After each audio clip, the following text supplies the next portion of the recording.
operators are busy at this time.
The Sex Masters 2020 Finals is finally upon us here in the land down under. My name is Xenox, and of course joining me is international superstar Dev Marta, who's on the correct time zone for once. Yeah, fantastic to be here and finally going back and doing some ANZ stuff. I'm really hyped to cast with you, Xenox. We've had so many playdays all leading into this. I'm super hyped. Yeah, I mean, this is the culmination of what was a very long, drawn-out season full of great plays. Of course, down below, keep up to date with all of the socials. You can let us know how you think the finals are going to play out for Six Masters. But we've had a bit of a break, Dev, between, of course, the regular season and now these playoffs. And for maybe some teams, a blessing in disguise. Others have been probably itching to get into these matches. Yeah, definitely. And we've had a few changes in that time as well. Globally, there's been a map pool change, a few operators. We've got Steel Wave released, but for the most part, things are pretty much the same here in ANZ. The operators that have come into the meta elsewhere, the Void Edge operators, Yana and Oryx, they're still not being used here, and we still have Border in the map pool instead of Oregon. So it's a little bit of a throwback and maybe a last hurrah for kind of the old Siege as well. Yeah, 100%. And throwing it all the way back and have a look at the standings as they were for this season of Six Masters. Of course, the top four made it through to these playoffs. Wildcard, Sinister, Okami, and Pittsburgh Knights. And for those who maybe don't remember, Dev, they weren't expected to make the top four. They were sort of the least likely of, say, LFO and Team Ferox. They did make it through in the end, though. Yeah, overall, it was a pretty crazy season to culminate in that last play there. Well, it was Knights, LFO, and Ferox, and we were like, which team is going to make it? And we thought that Knights had completely lost that chat, so they surprised us. It was crazy that it came down to that little mini-league point difference, and oh, it was nuts. But overall, fantastic season from teams like Wildcard and Sinister. Okami as well really did well. I think the surprise here is Elevate not even making it to playoffs and sitting in that second last spot, which is a big surprise after coming second in the Pro League last season. Yeah, 100%. And we'll obviously look at the bracket because for now, the top four is really all that matters from here on out. It's the playoffs for a reason. Okami will be playing Sinister for our semi-final #1. And then, of course, after that matchup will be Wildcard versus the Pittsburgh Knights, who kind of just get thrown into the fire, don't they? Very much so. There's huge stakes here for these teams, and Pittsburgh Knights, they're the one team here that's kind of an outlier. They're the ones that really we weren't sure would make it through, but the rest of them have solidly earned their spot, and I mean, well, Knights earned their spot, of course, as well, but I think they're going to have the most troublesome run here through this double in bracket. Of course, they are going to be playing for a prize pool that they would hope can be taken in first place. $50,000 in total, $15,000 for first. That's going to be sort of the eye on the prize for these teams. For those who didn't make the playoffs, at least, Dev, they did get a consolation prize. Yes, very much so. And this is a huge prize pool for ANZ. Like, this has never been topped locally in Rainbow Six and ANZ. This is joint highest prize pool we've ever had for a tournament with last year's Six Masters. So there is so much to play for here. On top of the fact of how the Oceanic Major has been announced and how that starts to work means there is just so much on the line here for these top four teams and so much to fight for. Not just even Rainbow, but for the region as a whole, this is a very substantial prize pool. So a lot on the line for these teams. At the end of the day, though, prize pool is one thing, but then you've got pride as well, Dev. And for these teams, it's about winning. It's about being the best team in the region as well. Beyond that, you know, you look at a team like Wildcard, they're going to want to finish first, not just for the prize money, but because they want to show that they're now the best team in Oceania. I think that Wildcard is a great one to talk about because they have been one of the most prolific teams in the ANZ region for a long time, but always in the shadow of Fnatic, who's now kind of leaving that ANZ scene to go and play in APAC North. So everyone's looking at Wildcard. They had such a poor performance in Pro League. Finally, they look like they're in form here and potentially could be our Six Masters champions. Yeah, 100% agree with that. We do have our schedule for today. I did mention semi-final #1, semi-final #2. Well, #1, first up, will be Okami LFO versus Sinister. They will be first on our screen. Best of 3, of course, where the regular season were best of 2s. So for the first time, we'll be jumping into the best of 3 format. Wildcard and Pittsburgh will then follow after. So we've got a very long day ahead of us, Dev, which is awesome. Lots of Rainbow action. Oh, yeah, and 2 fantastic matches as well. It's Seed 2 versus 3 there, and the second one, and Seed 1 versus 4. But looking at this first match, Okami versus Sinister, this should be a fantastic one, and I'm really keen to get going. It should be really tight. It really should be. Okami's lineup, they've been solid this season. I kind of predict them to finish everything off at around that 3rd place position. Their best probably suggests a 2nd place finish would be amazing. But if they don't bring their A game, there's a chance they could drop to, say, 4th as well. They are a bit of a wild card team coming in here, not obviously wild card themselves. Census the coach and what has been an amazing roster throughout this season of Six Masters.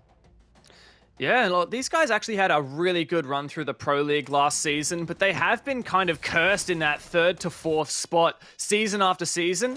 But into Six Masters, yeah, coming in that 3rd place so far, there is a chance here to take it to Wildcard. And Sinister, who is obviously their big challenger today, but in particular, Cutie, I want to say, has been performing and outperforming this season. Really a stand-up player on top of Ippy Style, who's the man that we usually would see going for those aggressive plays and really making a name for Akami as well. Yeah, 100%. They've been a highlight reel package themselves this season. Akami has Ippy Style leading that way. Typically, if this team does well, it means Ippy Style's done well. That, in essence, though, could be their downfall as well. Yeah, very much so. And if you do rely on one player, and not that Akami necessarily do, but if you're always looking to one player to make a big play and step up, then it's a matter of shutting that player down. And we have seen that from happen to Ippy Style in the past. For example, while Akami had a really good run through the season, you know, a 2-0 over Elevate, they traded maps with Sinister. They also were dumpstered by Wildcard 0-7 in the final playday that they played and ended up losing the series 2-0. So we have seen some great things from Akami, but we've also seen from some weaknesses that they will have had to work on in the meanwhile. We're going to have a look at their opponents for today. Sinister, who will be definitely fighting for that top spot. They, in my eyes, are the team that's going to be able to challenge Wildcard the most for best team in the region, for at least trying to get that first place. No coach anymore. Sarome gone, and it's just the 5 guys. Yeah, but this roster really is a bit of a fairy tale story. Season after season in the Pro League, they've been in fear of relegation in those bottom spots, but finally, in the last split of the Pro League, they had a flawless run. Coming into Six Masters, they look better than we have ever seen them before. The new addition of Derpe in particular has been insane. There was a and in fact, he came from Wildcard. So Derpe, the most experienced player on this roster. We also saw some fantastic stuff from players like Vinny, really just showing other teams how to use this IQ. In particular, in the very first playday of Six Masters, he went absolutely nuts on Clubhouse. So I've just been super impressed by this roster as well. A lot of highlight reel moments. Yeah, and they look. I mean, I already said it. They are probably the more likely of the 4 or of the 3 other teams to challenge Wildcard for that top spot. They've shown they could really mix it with them without, you know, actually taking a result away from them. The last time they actually played Wildcard was a long, long time ago. But the last time they played Akami, Dev, was actually a 1-1 split. In fact, Akami was the last team to take a map off of Sinister. So that might just be in the back of their minds coming into this series. That's a great point. You know, Sinister have looked almost flawless except for that first week against Wildcard, and then, yeah, that one against Akami as well. But there's still an opportunity here, I think, for Sinister. They're in top form right now. They've just looked so good. They've sorted out most of their issues. I think they're definitely the favorites to go into this game. Definitely the favorites for me as well as we head into sort of the map veto, the map predictions. Both of these 2 teams have got map bans that they usually like to bring out. Consulate for Sinister has been banned every week of the regular season. I don't think that's going to change really coming into the playoffs here. And for Akami, Theme Park is typically the map that they ban out as well. So, look, maybe it'll be Theme Park Consulate, but at the same time, do you expect at any point throughout not just this matchup, but the whole of the playoffs to see some things shuffled up a bit? I'm not expecting Sinister to start not banning Consulate, but this is a time where maybe you just bring some new strategies into the playing field.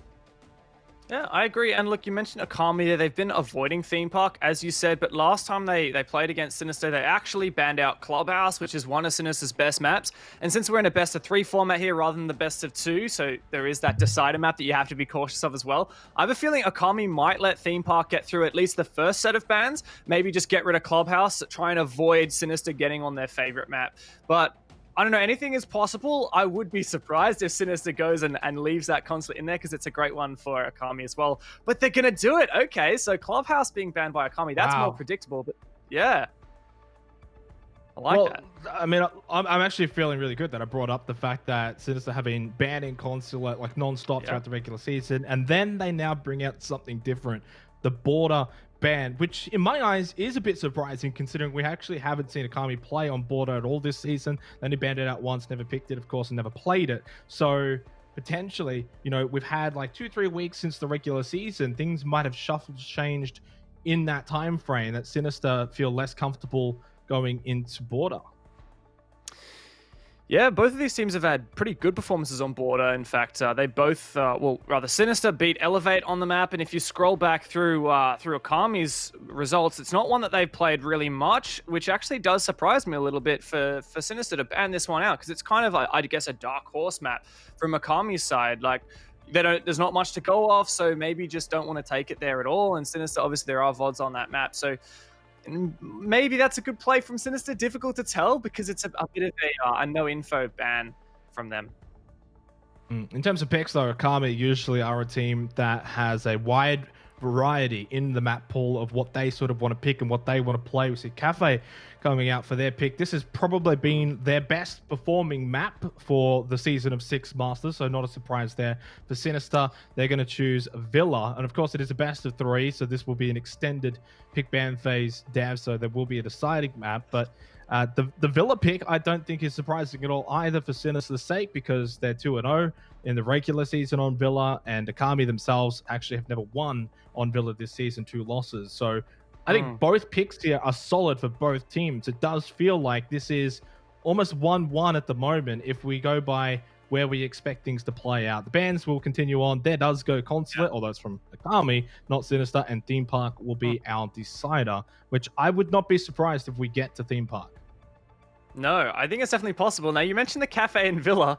What's funny is these were the maps that these teams played in the best of 2 in the Six Masters previously, but Sinister previously picked Cafe, and wait a second, let me double check this. Yes, indeed, Sinister picked Cafe and Akami picked Villa. I had to triple check that because I didn't want to be wrong, and like that is so backwards, right? You go from, what was it, Playday number 8 in the league, and these guys played on these maps. Like Sinister won Cafe, Akami won Villa. Like they won their own map picks, and now they come into the finals and they pick each other's map picks. The teams that they lost to each other on their map picks, and then they picked.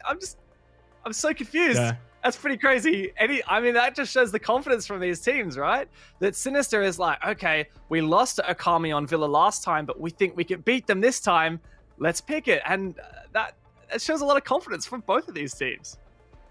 Well, and also for Sinister, right? If we look at their entire season as a whole, 6 bans of Consulate, 1 ban of Theme Park, and yet they didn't ban either of those 2 maps here. Now, fortunately, Akami were the ones who actually banned out Consulate. That in itself is also surprising, right? When you look at sort of the stats, because Akami had never banned it in the regular season, yet they picked it twice, performed admirably pretty well on it, and we all know about Sinister's lack of playtime on Consulate too. So definitely from what we've seen here, there's been some things shuffling around behind the scenes.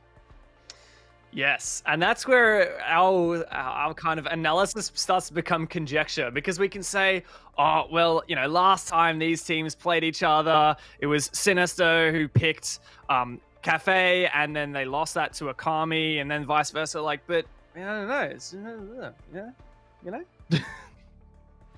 Almost like a loss for words there, Dev.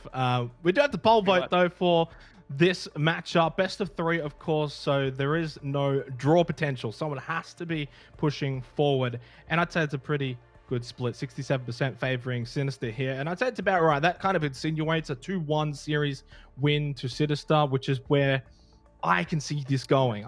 But I could also easily see Akami taking it 2-1 or even Sinister taking it 2-0. Something we discussed sort of off air, though, Dev, is you don't think Akami have got the chance to take it 2-0 themselves.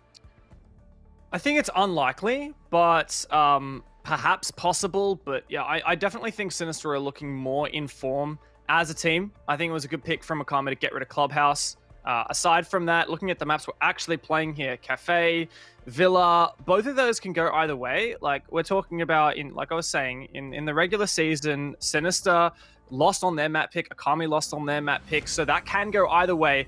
Here we are into Cafe. Well, the Six Masters playoffs, it's been a few weeks since the regular season, but everything that you want that's good, you do have to wait for. Akami, Sinister, to Cafe to begin, to kick us off here for the playoffs. Into the band phase we go. And for Akami, their map pick, their first up. Dev, if they don't get off to a good start, I have to say Sinister could very well take it 2-0 if they do win here on Cafe. Very much so. We're looking at Akami now to hold their own here. This was the map pick that Sinister picked during the season, and Akami won. So Sinister are the ones that need to, I guess, step it up and take it to Akami. Well, let's jump into this ban phase. Akami going to get rid of the Capitao, and Sinister to get rid of the Thatcher. Both very common bans here in the Six Masters and the meta overall right now. Keeping in mind that Kali is still in the game, so that can be used as a substitute to Thatcher, and it's not something we've really seen much in the Six Masters or in ANZ so far, because that Steel Wave update that gave her that buff, gave her that SMG and a buff to the Lance, that wasn't quite there last time we were playing in this league. So perhaps we'll see a little bit that in there, and the Capitao, well, I guess just a little bit of area denial, flushing out those choke points, key positions like Pixel. Akami really like to play in Pixel, so getting rid of the Capitao maybe makes that a little bit easier. And something that has become a trend is the ban rate of Ying has also gone substantially down towards this back end of Six Masters as we head into the playoffs. That seemingly hasn't really changed. The Maestro being banned out, pretty decent as well, because it just denies a bit of that presence over in Cocktail, for instance, which is predominantly becoming not so much for the third floor defense, but actually the second floor defense, how strong that can be. So Maestro, take it out, just makes that less secure. Yeah, and first bomb site being chosen here by Sinister is in fact Kitchen Service Cooking with an unusual setup for this map. It looks like we're playing Clubhouse or something. This is what you would call an SSG roam on Clubhouse. Castle, Mute, Mozzie, Vigil, all that information denial, trying to slow down the roam clear. But this ain't Clubhouse. I know Sinister wanted to go to Clubhouse, but no, it's here on Cafe for a bottom floor. So my theory here is that we're going to see Sinister probably spread out vertically across a few floors with a lot of information denial. Or maybe it'll just be horizontal. Hard to know so far. A lot of the utility going down on the bottom floor, and Jack Daddy spots out where that bomb is, rather, with his drone nice and early. So that gives plenty of time in the prep phase for Akami to decide how they want to take this. Sinister also known typically for sort of their verticality as well, and while Cafe is all about verticality, and if you can control it well and get really good quick map control, and it can be a map that snowballs in your favor. Typically, we see attackers starting to perform a bit better here on Cafe, maybe more so than we usually saw prior to the start of Six Masters, where a lot of the thought process was that this third floor Cocktail bar really hard to take, Kitchen Service really difficult to take as well. But attackers have been more prominent here on Cafe, so Akami very well, if they do get off to a good start here, could continue that trend. Indeed, but it'll be difficult for them to engage this roam clear and start applying that vertical pressure that you mentioned and that is telegraphed in their operator picks, in particular the Buck. No doubt Jack Daddy probably has breaching charges as well to engage that. And, well, for a start, it is a bit of a split push for now. The attack's forming up for a bakery side push. That is Mangoes to get things started there. Likely to use the blowtorch and open avenues onto site. Very nice early aggression here, control of Bakery, while the rest of Akami starts to clear that roam upstairs. But I don't think that roam will be cleared very easily with that heavy investment from Sinister, including those castle barricades from Nico. I think the biggest thing you don't want to do in this first floor is funnel in too many players from Bakery into Kitchen. It can backfire pretty quickly. Fisher guy as well with the shotgun can easily take out one or two. Get the refrag if possible, up close if needed. You mentioned, though, the roamers are going to make this a bit more difficult in the second floor, too. We'll buy a lot of time here. Still a lot of time remaining, obviously. First round, and, well, kind of doesn't always set the tone for the series as well. I think that needs to be noted, especially this season of Six Masters in particular. First 1-2 rounds, Dev, didn't really matter too much in the grand scheme of things. But how's the progress now for Akami? They had that very early control at the front, but they haven't actually opened a full breach onto the bomb site, and they also haven't cleared these roamers. Joker is very cautious of a flank, but he's not actively trying to pinch these players. Starts to peek into reading. Of course, the Vigil can't be droned out. But he has a feeling that Vinny's over there. And indeed, Vinny gets the peek first. Whiffs his shots for a second and sees Jack that as well. But Jack not able to get this refrag just yet. Cautious of the roamer over on train as well. Sinister off to a good start with that pick.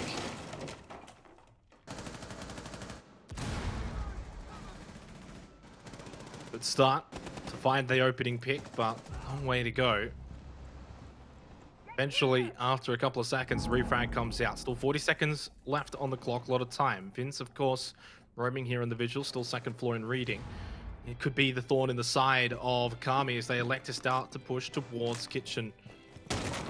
Got at least this advantage back to an even number at 4-4, but time is now of the essence, and this 22nd minute is about to take place. Derpe finds one, he finds a second one, and in the end, time was of the essence for Akami, and well played to Sinister. Mangos gets the plant down, but really nothing to come from this. He got the 1 kill on site, and he got the plant, but not got anything else in the tank, and there you go. A nice, unusual hold from Sinister to heavy roam. Got the first pick, and then, well, I guess Akami just wasted too much time, filed in at the last second. With Mango as the sole player to push into site. No support and no chance there for Akami. Great stuff from Sinister, starting strong here, Xenox. Yeah, it's interesting, you know, you say that they came in at the last second, but I don't even think they came in really at the last second, because really for most of the regular season, 15, 20 seconds was usually the timer that we saw teams funneling if they were taking their time clearing utility or trying to just clear out roamers, for instance. It looked like there was still a good 30, 40 seconds left on the clock there, but it was more so Sinister's positioning was in a more aggressive manner. They were able to catch Akami off just that little bit earlier. We head over to Reading and Fireplace now for the second round. Good start here for Sinister, and this is the bomb site that I suspect will not be easy to take for Akami. Very well could be looking at a 2-0 start for Sinister. Yeah, indeed, this Reading Fireplace bomb site, despite being kind of the latest to be adopted here on Cafe, is definitely appears to be the strongest from results that we've seen. And yeah, indeed, Akami are going to have to ensure that they have a really strong clear of the top floor, which is very frequently a point of heavy contention for the defenders, as we see Sinister reinforcing up here. Actually a rotate hole rather than reinforcing both walls at blue there. Kind of uncommon there, but I expect with 2 deployable shields and a bulletproof camera for Sinister, they'll try and have some of that utility to assist their I guess roamers. They're kind of the heavy roamers who are anchoring off-site at that cocktail spot. Intriguing to see how Sinister are going to play this. How much pressure are they really going to put on this third floor? We've got the shield down at Pixel. Are they going to play that aggressive, that up front? And typically for Reading Fireplace, it's more so the cocktail hold that is significant, denying entry through the hatch. But that's a nice open floor. Spray from Cuties, not going to find the target. Although it's always worth a shot. You got to shoot your shot, really have a chance of anything to happen. Necro falls down, and typically, I think for Akami, what they really are going to want here is to force all members of Sinister off that third floor with at least a minute to go. That should be the target. That should be the goal. As you can see, a lot of investment here from Sinister, but the utility is dismantled fairly effectively from Itby style with the Ash, destroying that castle barricade that was to protect Fisher Guy in Cigar, but oh, he needs to be careful of his little toots as Joker trying to find that angle. If a player from Akami did repel on the south side, they'd also be able to take out Fisher, but he's allowed to get back. Escapes that presence in Cigar. Now, I will say, despite Akami not finding that pick there and a good play from Fisher, Akami have made such good time here in this map control. They just haven't found the pick that goes with it. AP Style able to get onto Piano as well. He's at least inside, can push through, potentially get to Pixel, and then look down that white corridor. And goes down top red as well. I'm probably not really going Akami's way, but the fact that they haven't lost any members yet, wait, Sinister are playing this too. They're already starting to get a bit edgy around that cocktail region. Wouldn't be surprised to see them fall back inside of the next 10 to 20 seconds time. Because has been injured. Should be able to get brought back up, but of course we'll be on low health from here on out. 1 minute remaining. Akami have got to get a move on. You mentioned that they need to have 1 minute after getting top floor control, but even though Sinister are backing off and not a pick has been found by Akami, they still don't have that full top floor. Milo, no, actually Milo did finally back off. So Sinister decided, look guys, let's just keep this a 5v5, not contest any longer. Akami don't quite know it yet, so they're going to keep on pushing in through here. Got that top floor control now and start to open up these angles to flush out these anchors, but time is ticking away and still no picks found for Akami. These roamers running rampant for Sinister. Okay, just peeking down the hatch over in Cottontail. Right now, if I recall, Akami have got all 5 members up on that 3rd floor. Ippy at least able to now push down onto the 2nd floor. He's the entry fragger, that's what he's known for. Unfortunately, that's the only kill they've been able to find thus far. Sinister firing back to make it a 2 versus 4. And from here, Sinister should very well make this 2-0. Unfortunately, even if Joker does get this plant down, it's a long, long way. He does give up. Double kill for Vince, and, well, double win now for Sinister. Again, great judgment there from Sinister to just evacuate that roam presence when things got a little bit too hot.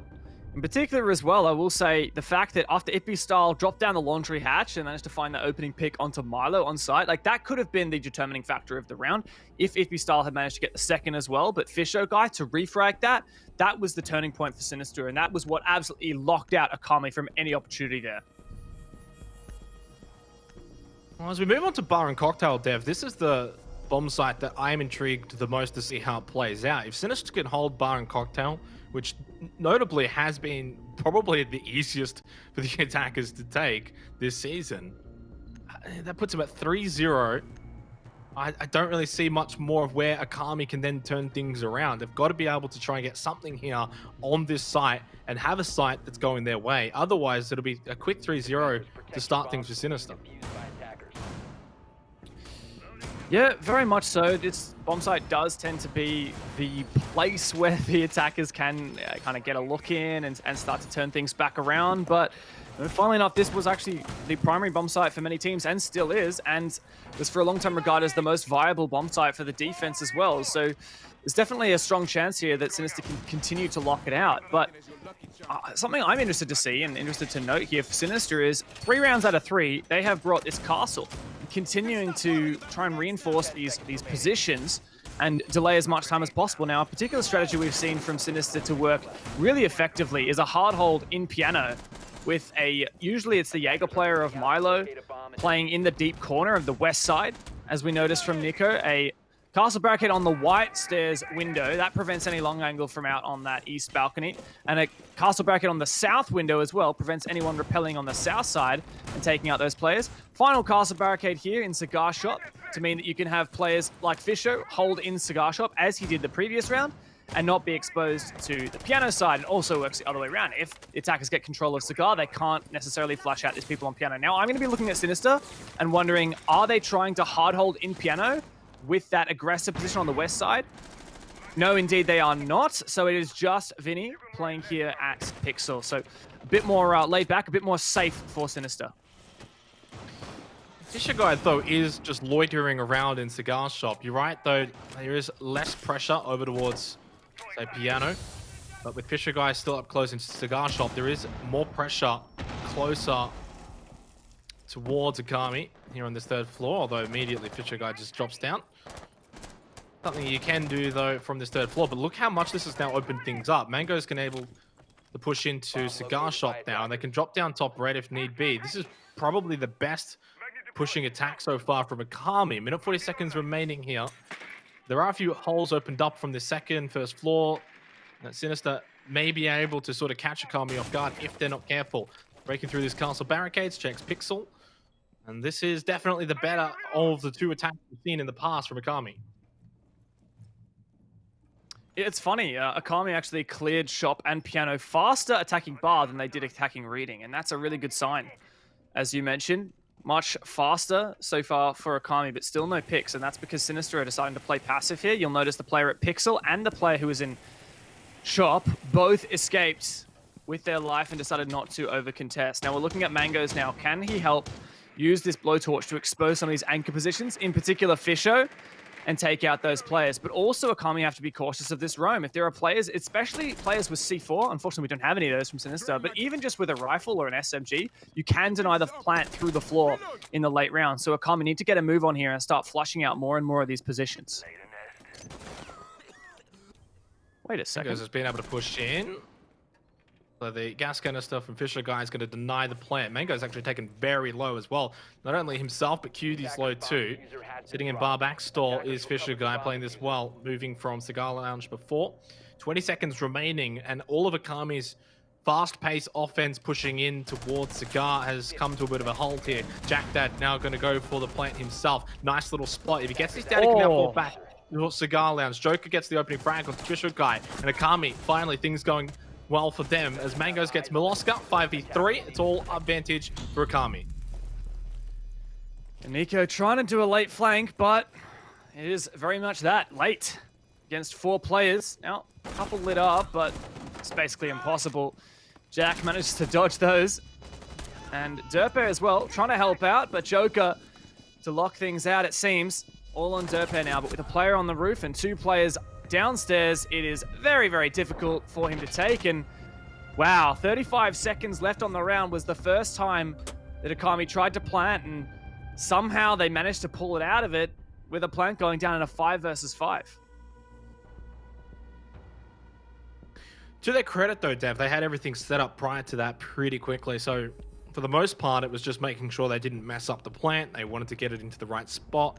They did, and from there, Akami were able to then hold off from the push of Sinister getting back. And I did mention it was a vital round for Akami to win. They get it, 1-2, looks a lot better. Now they get sort of a second shot down at Kitchen again, where, I mean, out of all the bomb sites on Cafe, then I think it's the, sort of second best one for attackers, right? If we sort of look at Reading and Fireplace as the hardest one, or at least in the current meta and what we've seen in the past few weeks, well, this is probably then the second. This one's in the middle, and this is the 50-50 one, I guess. Attackers need to locate and defuse bombs.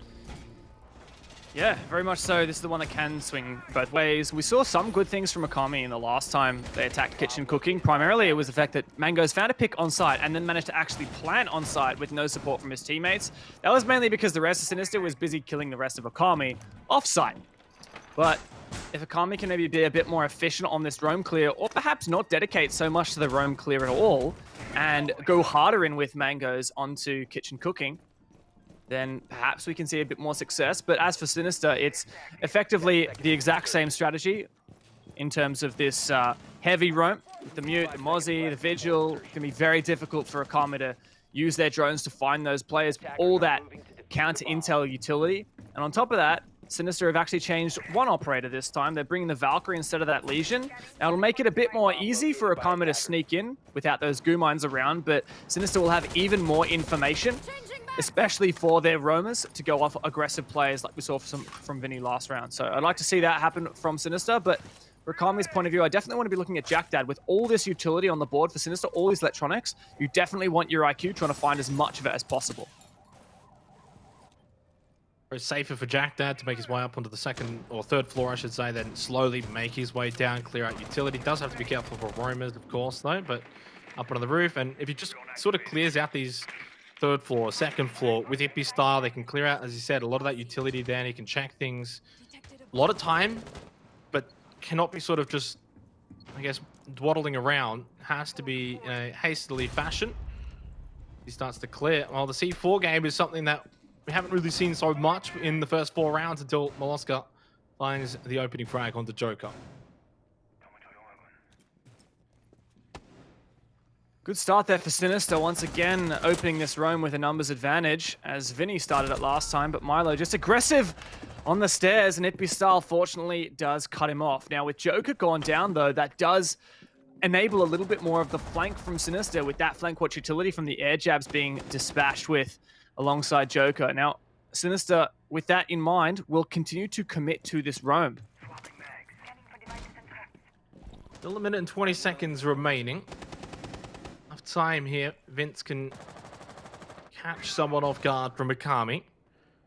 Trying to look at how much pressure there really is on that first floor. For the most part, it is still where Sinister are keeping a lot of their presence and a lot of their players. 4 versus 4 with a minute remaining. Akami. And at the very least now, Dev come in sort of from both sides here. Don't just necessarily have to funnel in from one direction. They've got a lot of openings here under this kitchen bomb site. Opened up now. For Sinister, no hard hold in VIP as well, but there is that roam from Vinny who's hiding. Derp at a peek. If Akami see Derp or hear his gun, then they're likely to overextend and they won't realize Vinny is on an off angle, ready to take that fight as well. So if Akami try and rotate down Brown or White stairs, they'll be caught by those two players. And if they try and go for Bakery, as it seems they do, then it'll be on Sinister to rotate and counter that. But with just 25 seconds left, we're really looking at Akami. They need to have a way into the bomb side, and they don't have any breach. In the end, though, Akami just start to funnel through Bakery at the cost of a few lives. Mangoes will be able to get the plant down with Ippy style sort of watching over his shoulder like an angel, guarding him. Derpe, the C4 pre-placed, will take out Mangoes, and Sinister will take out the round once again, defending this kitchen bomb site.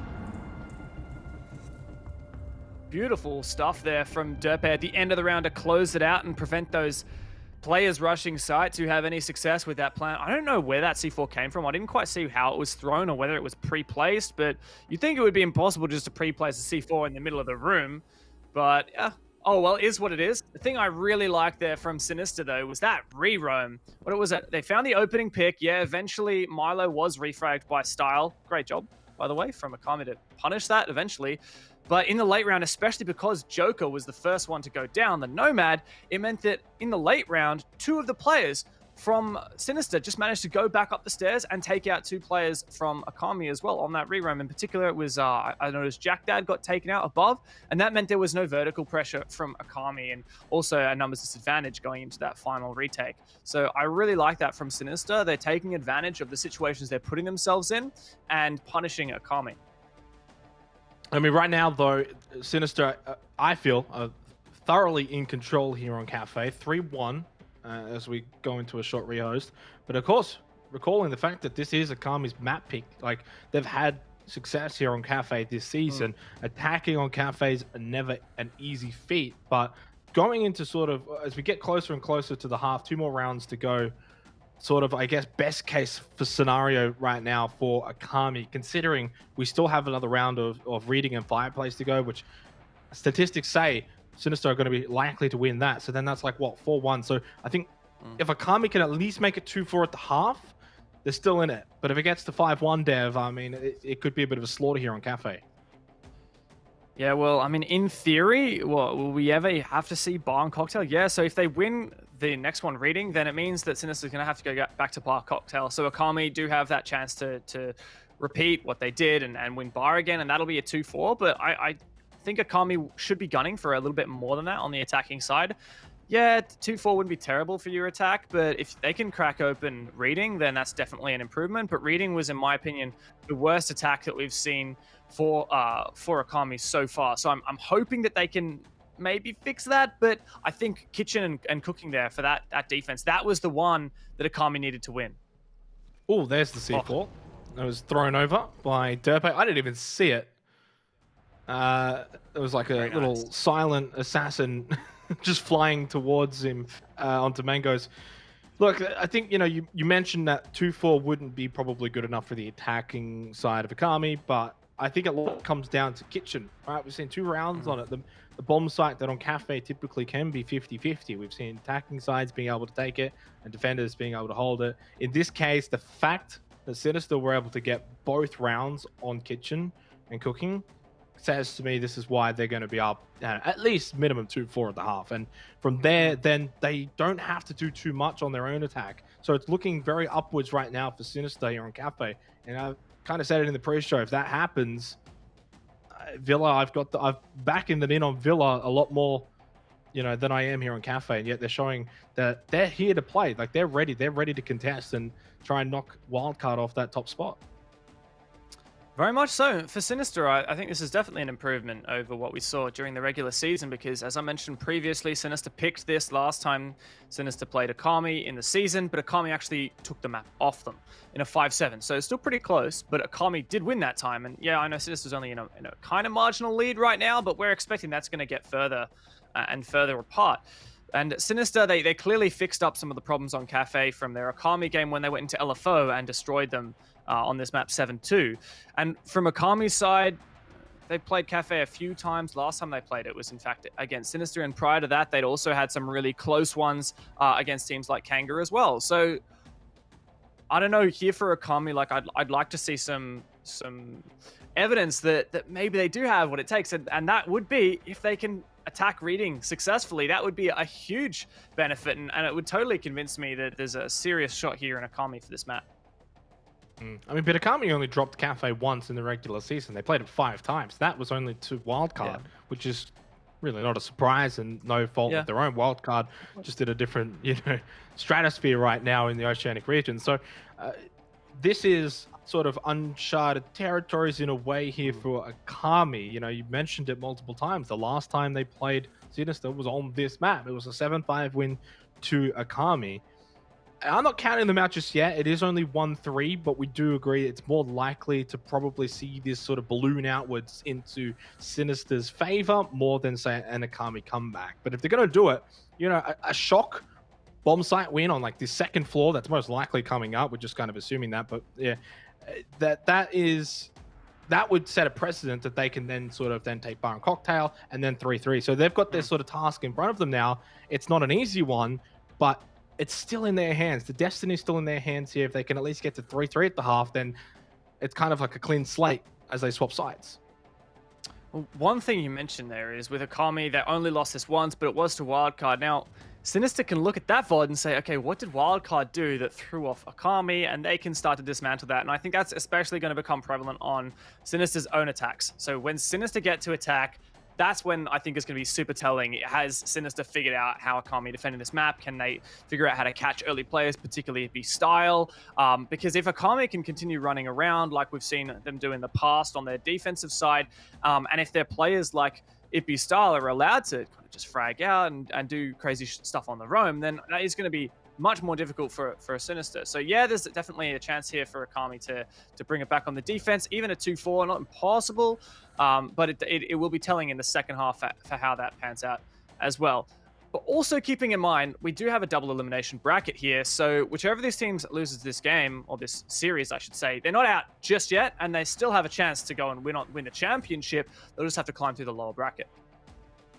Yeah, and even if Akami does get knocked out here, I think we would probably say they'd be playing Pittsburgh, barring a catastrophe there in the second semi-final, which then if they are playing Pittsburgh in that lower bracket, you probably back Akami in to win that series. So, look, they can then take a lot from this series. We've seen it in a lot of tournaments in the past where, sometimes a team gets knocked into the lower bracket early on, and then from there they've kind of learned their lesson a little bit. They run the gauntlet, I guess, as you can say, and then sort of make their headway. Like, I wouldn't be surprised if we see Akami Sinister playing it again down the line in, say, like the lower bracket final, and then who knows, then the results could, say, be reversed there and they kind of shock Sinister when it matters that little bit more, I guess.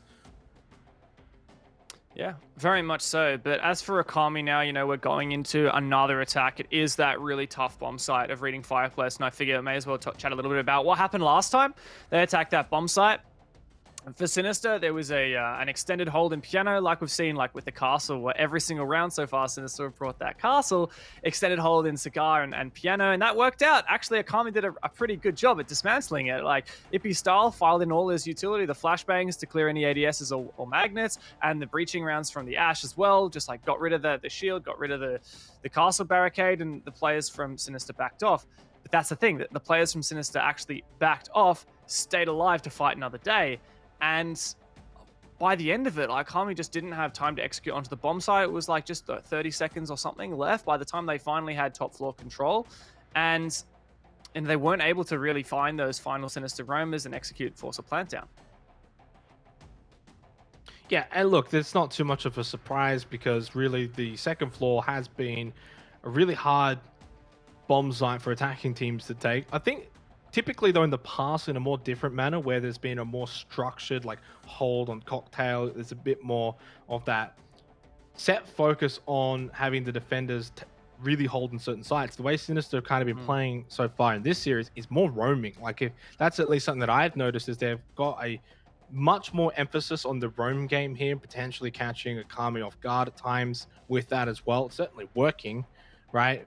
But the fact that like Maestro was banned out kind of says that the more structured approach to how we usually see some of these sites being held really isn't being done here so far from Sinister.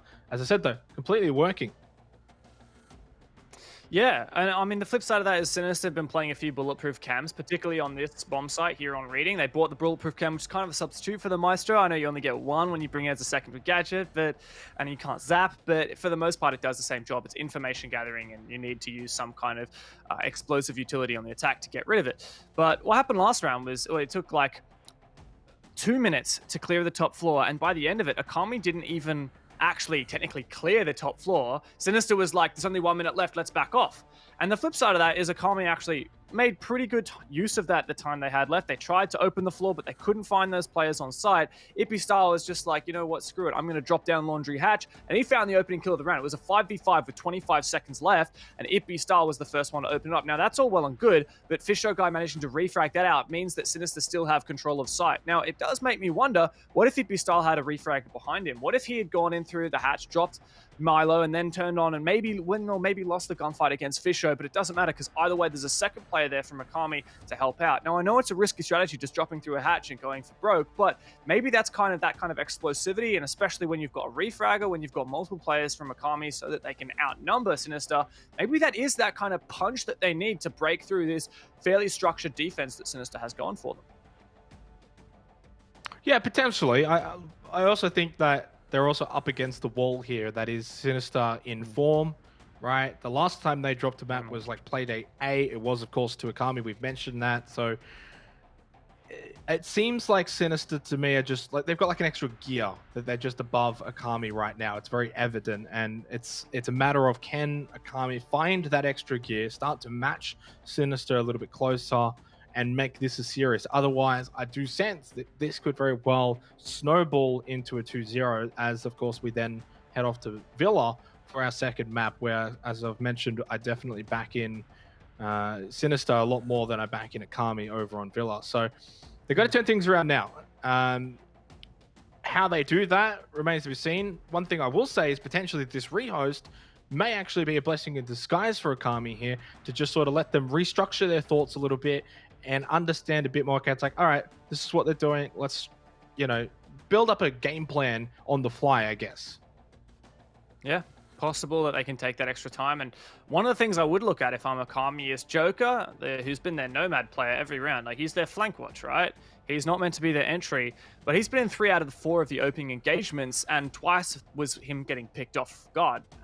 So I'm probably looking at Joker and thinking, look, maybe you shouldn't be the guy taking ground. And if you're getting caught off guard while you're deploying air jabs or what have you, maybe that says something about the droning of the team, and maybe they need to clear that. Maybe send Ippy Style in first. I know in the early round, Ippy Style is often trying to use his utility with breaching rounds and stuff to clear out the utility that Sinister's bringing, but it's just something to be cautious of, because when Joker is the first one picked, it does allow Sinister to, without those air jabs, like they could just go for flanks so much more successfully, and it worked really well for them on that second defense of Kitchen Cooking in particular. So I'm looking at Akami and thinking, look, you've had some time to chat. Right, figure out what's the problem, what worked, what hasn't worked, what's going to be a reliable strategy to move on going forwards. I'm probably looking at Joker just a little bit and saying, maybe don't get a little bit too ahead. And if your team is running out on time, you should be prompting one of your entries, maybe one of your players with utility that maybe has already been used, to be that forefront player rather than having Joker get in there early.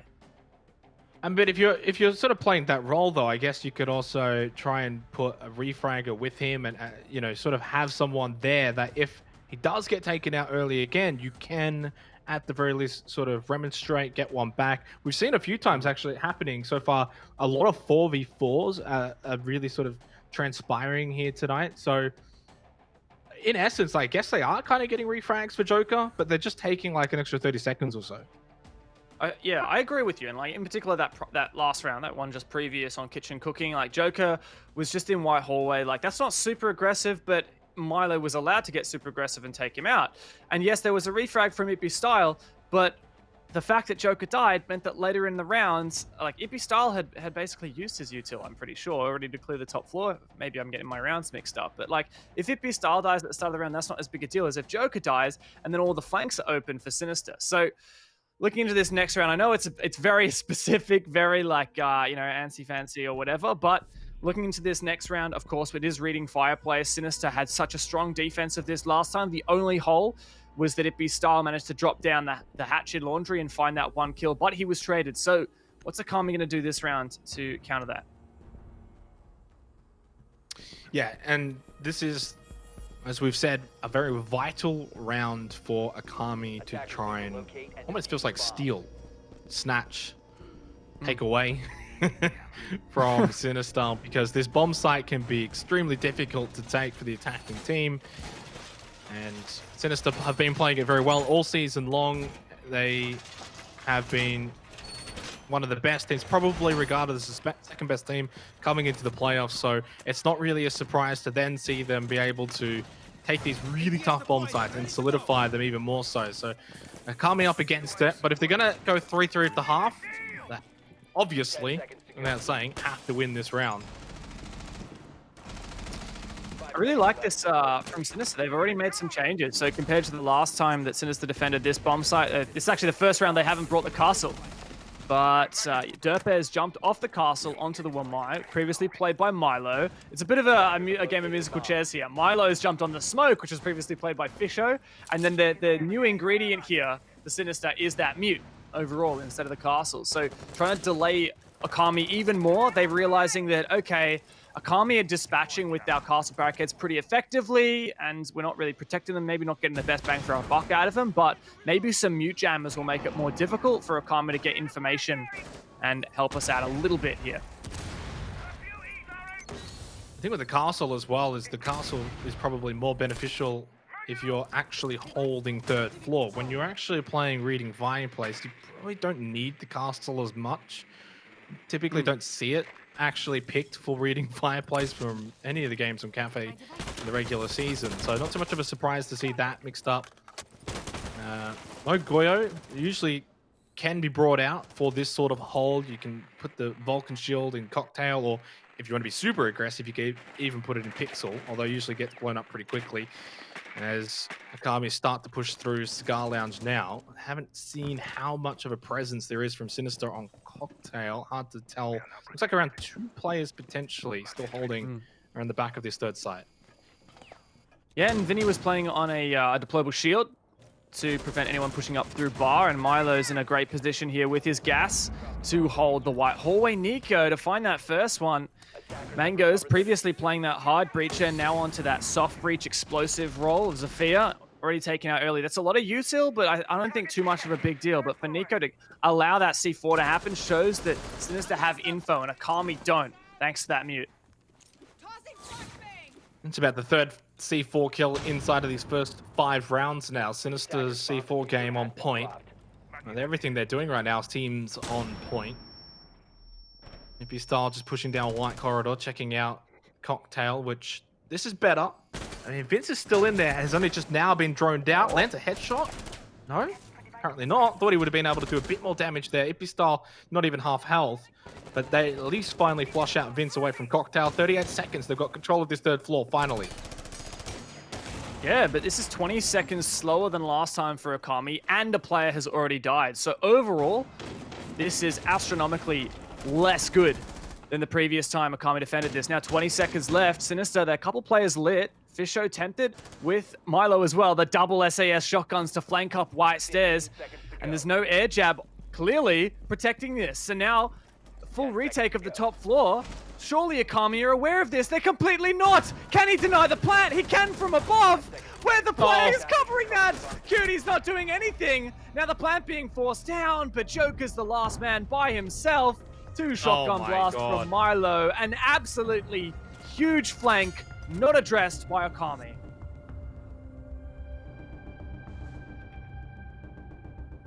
Sinister were in control of that round from the get-go. Akami maybe towards the end when they were down on site, planting, thought they found an avenue forward, but they never really were in control. From above, Milo had everything answered for.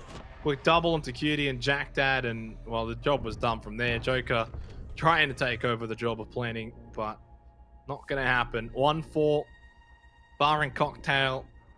I would not be surprised. I'd probably be more surprised to see 2-4, even though Akami did win Bar and Cocktail last time, Dev. Sinister just right now feel like they are playing at a really high level. And on the flip side, Akami really struggled in that last round. I know a lot of people would just be like, well, what was that? You know, no one's watching flank. That's just silly. But to actually understand what was going through Akami's heads just then, if you think about it, right? Mangoes, he's the support player. He's been holding this diffuser every round. You'll notice right now, he's the player with the diffuser. He's the guy who's planted twice so far. He was the first one to die. And that meant that suddenly Akami have to change their roles a little bit. Joker, because he's kind of that second support / flank watch, he's the guy who jumps on plant duty. And that means there's no one watching flanks because Joker's primary job is to watch flanks. So from Akami, it's a bit of a failure to cover all of the roles necessary after that first player died. So as much as we might say, oh, well, that's Cutie's fault. Well, Cutie's job technically at the start wasn't for flank watch. He was trying to watch through angles through the floor to take out those anchors and also prevent them from peeking on side. So he wasn't watching the white stairs. I don't know why there was no air jab from Joker. I guess he'd use them elsewhere, but clearly that was a huge oversight for Akami, not filling each other's roles after the players had died. Or, well, for Joker, it was the fact that he had filled someone else's role and no one was filling his role. So for Akami, maybe just be a bit more keen on that, bit better communication, and they should be able to plug that hole.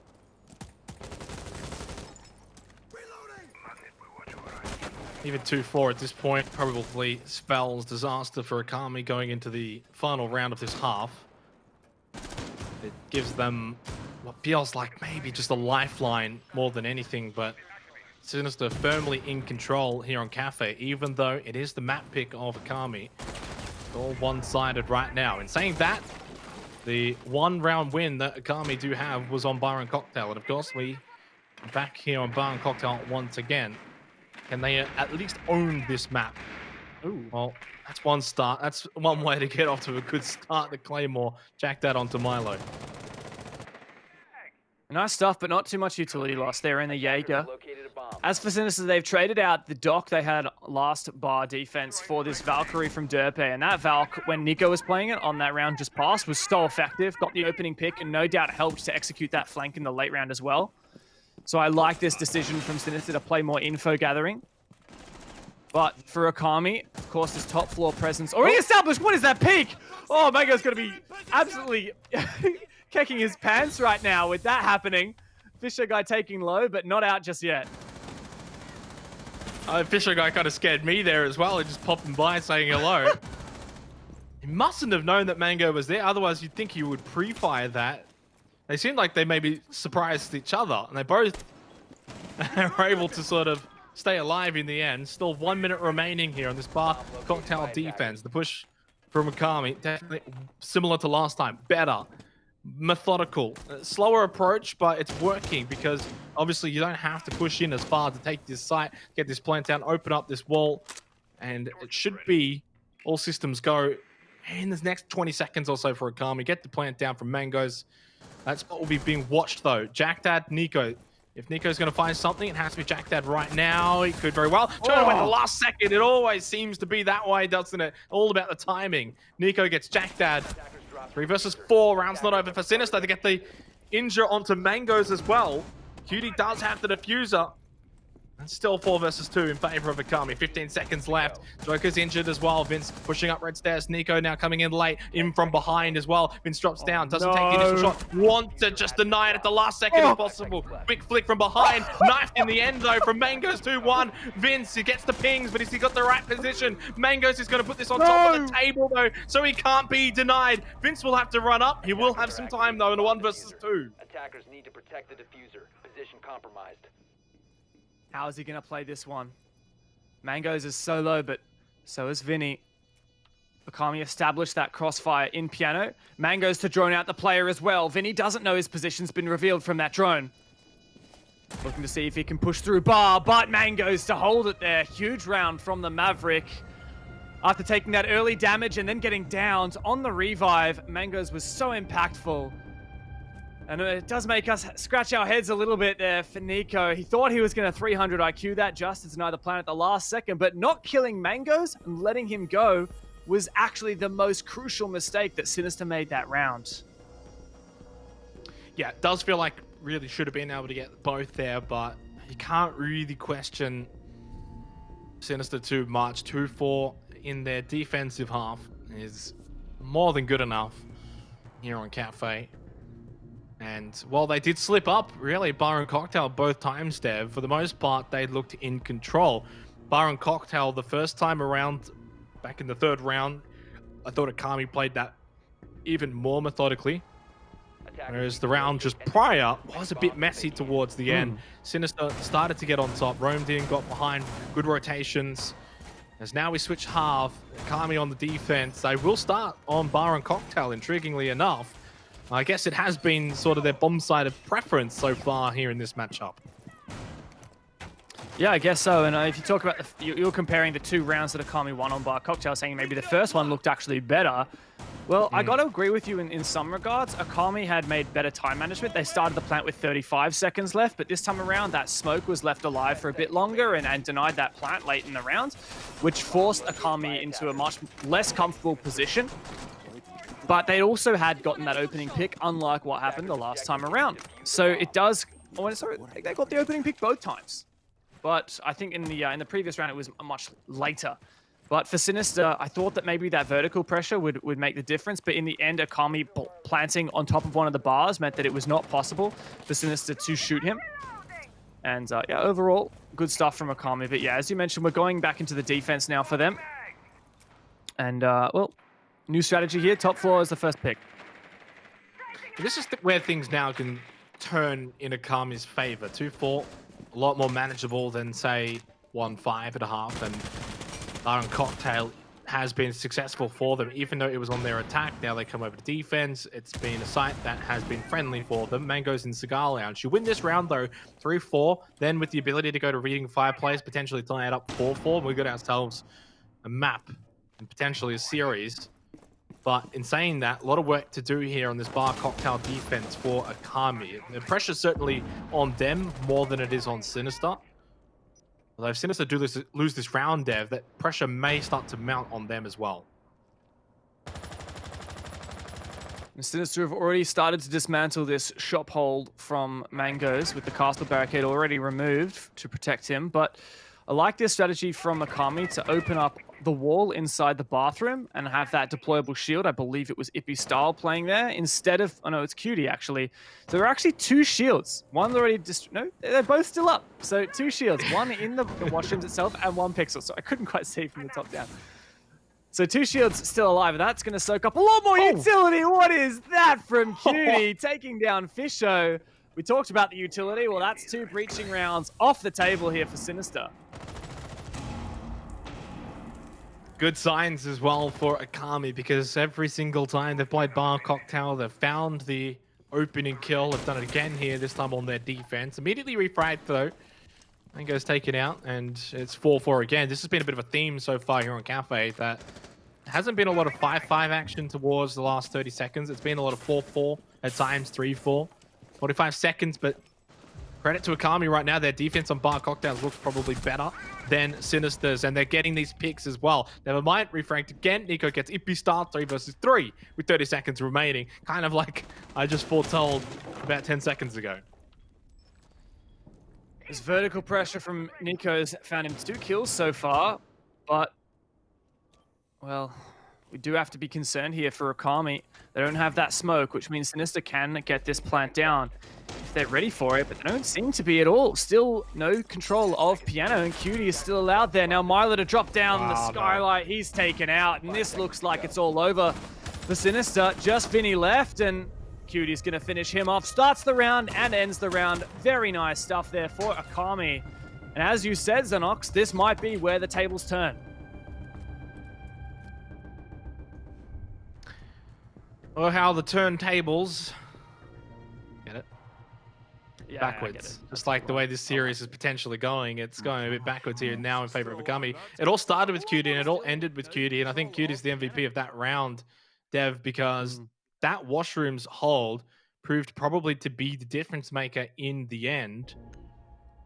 Not being able to clear him out certainly backfired for Sinister. Was able to hold, made sure they couldn't plant near that cigar lounge spot on the opposite side of the shop, and well, in the end, yeah, tables are turning in favor of Akami right now. 3-4 kitchen service and cooking.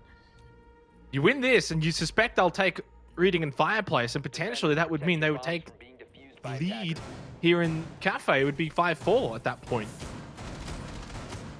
And that'd be a funny thing to think about after we'd really hyped up Sinister in the first half. Akami are definitely impressing us so far with just those 2 rounds straight, and in particular the fashion that they won that last round. Now, funnily enough, both of these teams really like extending on these bottom floor defenses. So we've got the castle once again, as we saw from both teams. In fact, there's only 1 round so far in this map where a castle hasn't been taken, but also I noticed Jack Daddy reinforcing upstairs in reading room as well. So a very, there you go, putting some mute jammers down as well. So extending this roam, a couple of reinforcements to help on that north wall. The Sinister got a lot of work to do to clear everything out here.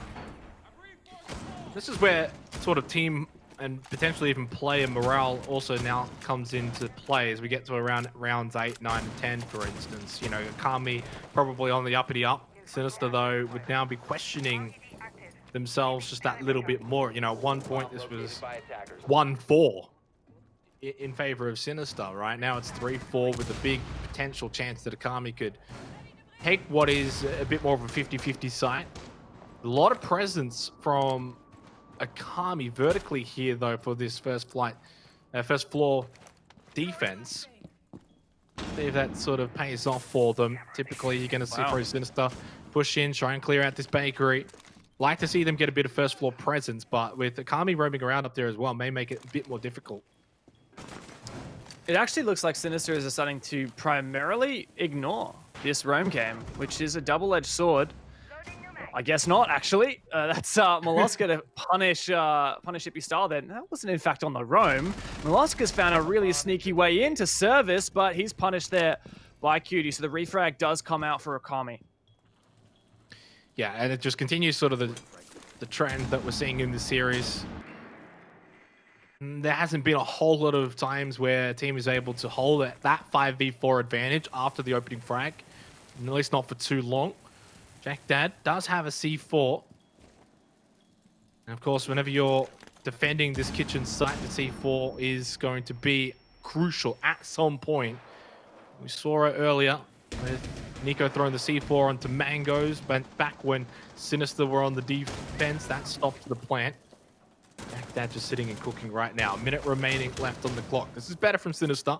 4 versus 4. C4 goes out. This could catch 2, potentially from Jack Dad if he times it perfectly well. Sinister actually in a tough position right now. They've opened up that main wall onto site, but Joker is above prep. This C4 coming out. Does it land? It damages both Derp and Nico so significantly. Now that is huge for Akami. Jack Daddy's still in a very difficult to flush out position. I don't know whether Derp still has a grenade left, but he might not. Still, as I mentioned, Joker is above. No nades left for Derp. No util really to flush out this player. Could be Nico to try and stun him out. But they're droning at the moment. This is going to be so difficult in the last minute flush in. Burned out, Jack Dad half health. As you said, not a lot of utility, but it goes both ways. Not too much utility on either side. Although Cutie does still have the C4 in hand, sitting further back over towards Cerberus. There's a 1-for-1 trade. Now starting to push in. There's going to be Fisho Guy as he walks straight past. Never mind, Jack Dad gets Derpe. 3 versus 1 now in favor of Akami. 4 seconds remaining. They win the round. They eliminate Sinister. They stop the push. And right now, they have certainly stopped the bleeding. 4-4. We're tied. So difficult there for Sinister to flush out Jack Dad from in cooking there. It was just impossible. They had no util to deal with him. You notice the Ash charge, I believe both Ash breaching rounds from Fisho came out and both missed. Well, like, you know, it's not exactly trying to frag out a player, right? It's pretty difficult to do that with a breaching round. It's meant for breaching, not for killing. So losing those frag grenades made it very difficult, as Derp had already used them earlier in the round. And Sinister, yeah, really struggled to flush out those anchor positions because they decided not to go for that full roam clear and open up the floor. If they had done so, then Jack would have been a sitting duck there and cooking. But of course, it's difficult. You've got to choose. Are we going to try and go for a full map clear and deal with all the utility that Akami has invested off-site? Or are we going to try and hit it hard, maybe just do something a bit more simple onto the objective? And, well, Sinister did just that, but it didn't quite work out. Akami right now have turned things around. How much more can they take this momentum and build on it? It is their map pick, and so the expectations are that they were going to be able to potentially beat Sinister here on Cafe. It all started, of course, with the Sinister train, and really, I guess since the rehost, Dev, it's all been one-way traffic now in favor of Akami. You know, you don't want to sort of put too much credence on it, but potentially could have been a factor here in them getting back in this series. Attackers must locate and defuse a bomb. Yeah, Akami definitely have been looking good in the last few rounds. As you mentioned, 4-1s, now 4-4. So Sinister, we're looking at you and thinking, look, if you can't win bar and you can't win cooking, you better be able to win reading, because this is the bomb site that we expect to be mostly won by the defenders. This is statistically the best one for the defense. And well, as for Akami, it's going to be very, very favored here on this bomb site. Sinister need to step it up and crack on with some attacks. The Goyo pick here as well from Mangoes. I like to see that. Vulcan Shield can go up, but Pixel Cocktail can put a lot of presence up there for Akami. We didn't see it used by Sinister on their defense. Didn't really matter too much, but you can see both those shields there. One at Pixel for Ippy, one in Cocktail. I just wonder if maybe Sinister have got a different plan here on trying to attack this. Maybe trying to avoid the third floor. Eventually, at some point, they are going to have to clear those guys up. Otherwise, Akami will have vertical control up on the third floor for pretty much the entire round.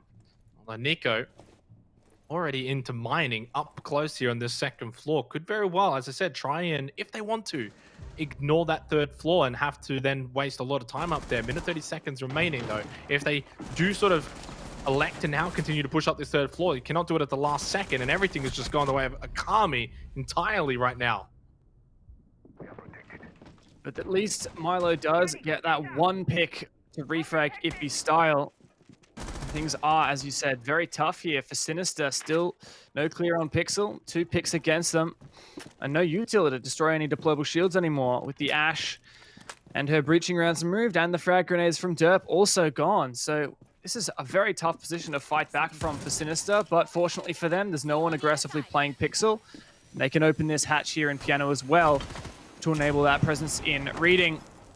Still no top floor control though, and Akami's going to keep holding on for as long as they can. 2 players upstairs, 2 players on bomb site. Sinister can be very difficult for them to plant here with so many players up. 40 seconds remaining. And for the first time since we were at 0-0, everything's all squared up. It's all tied up. But Akami, the front runners, now to take the lead. 4 versus 3. Maloska's half health, even just a little bit below it. Fuser in hand as they now make their way up the white stairs. And they potentially catch Akami off guard. They certainly caught Jack that off guard. Maloska just pushes straight in. Joker takes out Vince, though, over at white stairs. Maloska unable to even get the diffuser down right now. Nice wallbang through the wall. Cutie's going to get Nico, though, in the trade back. Maloska's so low, you could breathe on him and he'd fall over. Akami win the round, and they take the lead here on Cafe. A great round from Joker here on the bomb site to hold on as long as possible. I believe he got both of those final picks there. Really great stuff there from Akami, and they were just unrelenting. You had Ippy Star with that early pressure, that roam game, and following that, after, who's finally refragged out, there were still 2 players for Akami upstairs and 2 players on the bomb site. They just didn't let Sinister try to rush that reading site. They also just didn't forfeit the cocktail control, which is what we saw from Sinister on those defenses. A different mentality. Akami are like, well, if we're in the advantage and they're not going to be able to clear us out, let's just commit to this. And it worked out really effectively. Sinister had to completely rotate, abandon any prospect of top floor control, and go for a bit of a cheeky push up through the white stairs. Now they find 1 kill off the back of that, but it's such a numbers disadvantage. It was so difficult, and Akami fought back, did not let them plant. 4 rounds won in a row now for Akami. It was 1-4 to Sinister. They had won the fresh opening round after the rehost to make it 1-4, sort of then, well, in our eyes at the time, gave even more credence to the fact that they looked like they were going to really sort of run away with things here on Cafe. And something has just switched, coinciding, of course, with the switch at the half for Akami going over to their defense, being able to defend Bar and Cocktail, a difference maker, something that Sinister weren't able to do. And right now, Akami have been able to do it over in the first round of their defense. They're going to now, here in round 10, have another crack at it for Akami. If they win Bar and Cocktail again, it'll be 6-4, and certainly be favorites to take Cafe from here. Looking at this lineup though, Wamai, Jaeger, Castle, the kind of lineup where you really have to play that util simulator game, right? But Sinister, last round, the players that got picked first up were the players that had those explosives. Now, fortunately for Nico, he's got those frag grenades now switched off the buck onto the sledge, and that ups the explosive count from Sinister from 4 to 6, which will definitely help out a little bit. But of course, they lose the stun grenades, and keeping Vinny here on the IQ means that the only stun grenades you've got are on Fisher and Milo. So, I don't know, a curious decision there from Sinister, but it does make you wonder, are they going to be able to get rid of all this util?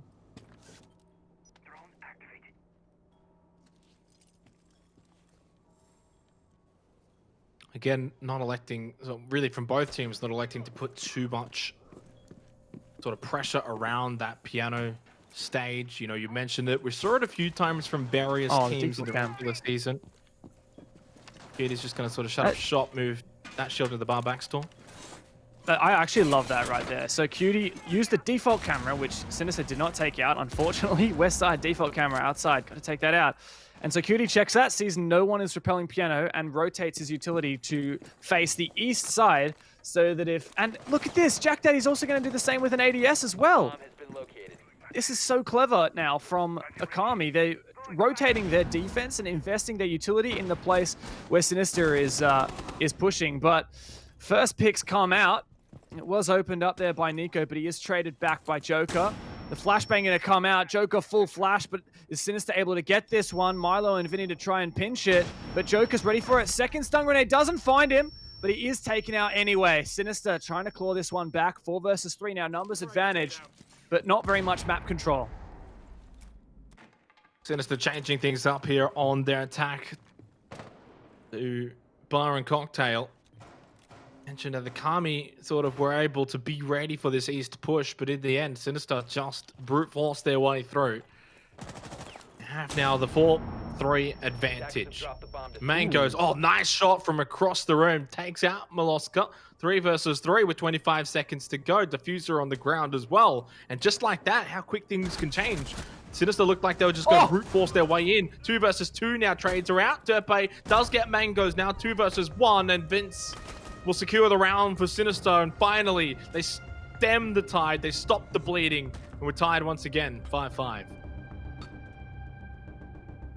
was a good roam clear there from Sinister, trying to exact that vertical pressure from below. Nico found the first kill. Obviously there was that refrag from Joker, but again refragged back. And I thought that perhaps Mangoes had won it for his team when he got that pick. This one right here onto that player with the diffuser. It was Milo trying to repel in on the east balcony, and that really put Akami in such a strong position. But the fact that Vince was enabled to get up White Stairs with that flick onto Jack Dad, that really turned things back in favor of Sinister and gave them that opportunity. So overall, strategically, things didn't go that well for Sinister. But thanks to that little kill there from Vinny, and the fact that they established that man advantage early on the roam game enabled them to claw it back into the realm of possibility. Need to locate and defuse as many bombs as they can. F5, and he's going to be able to get sort of map point after this round. The said that Sinister sort of stemmed the tide and the bleeding, and certainly not wrong at that, considering Akami had won 4 rounds in a row. Bar Cocktail on the way of Sinister. At least now splits that 1-1 on their attack. Of course, Akami winning the first round of Bar Cocktail on their defense. Kitchen, which is not a surprise. Akami were able to win this on their defense. This is the 50-50 map that so far has been going the way of the defenders. In this particular matchup, will that trend continue? Akami We haven't seen a single attack win on this bomb site yet.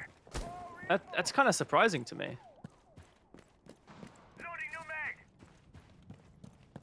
I think a lot of the reason for that is just, yeah, I think is that typically we're seeing a lot of teams funneling in through Bakery, coming in very late. Okay.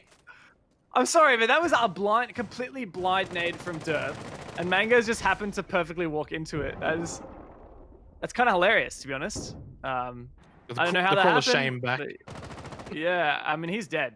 Joker can try to get up red stairs. I think that's what he's doing right now, so he can open up this hatch. There you go. Surely Mangoes doesn't get revived here. That'd be even more hilarious than the fact that he got downed. Oh! And somehow Joker managed to bait his teammate and get him up. No! Finally, there's a refrag from Fisher. Punishes both of those players. What is that? That was the weirdest engagement I've ever seen. The weirdest sequence of events, but okay, cool. Sinister will take it. I mean, yeah, you'll always take at least a 1-for-2 trade. It could have really gone bad if Sinister overplayed their hand there. Fortunately, though, they come in on top, but he does get Nico, and again, 3 versus 3, and these two teams not really able to hold sort of player advantages for too long. It has been 4v4s and 3v3s for the most part here on Cafe. Minute 20 seconds remaining. Hippie Style just finding himself a cozy spot here. Bottom of the white stairs. Akdad service. Akami are now waiting for this push from Sinister. Attackers have located a bomb. Trying to clear this util now for Sin. There's the castle barricade to give Vinny access here.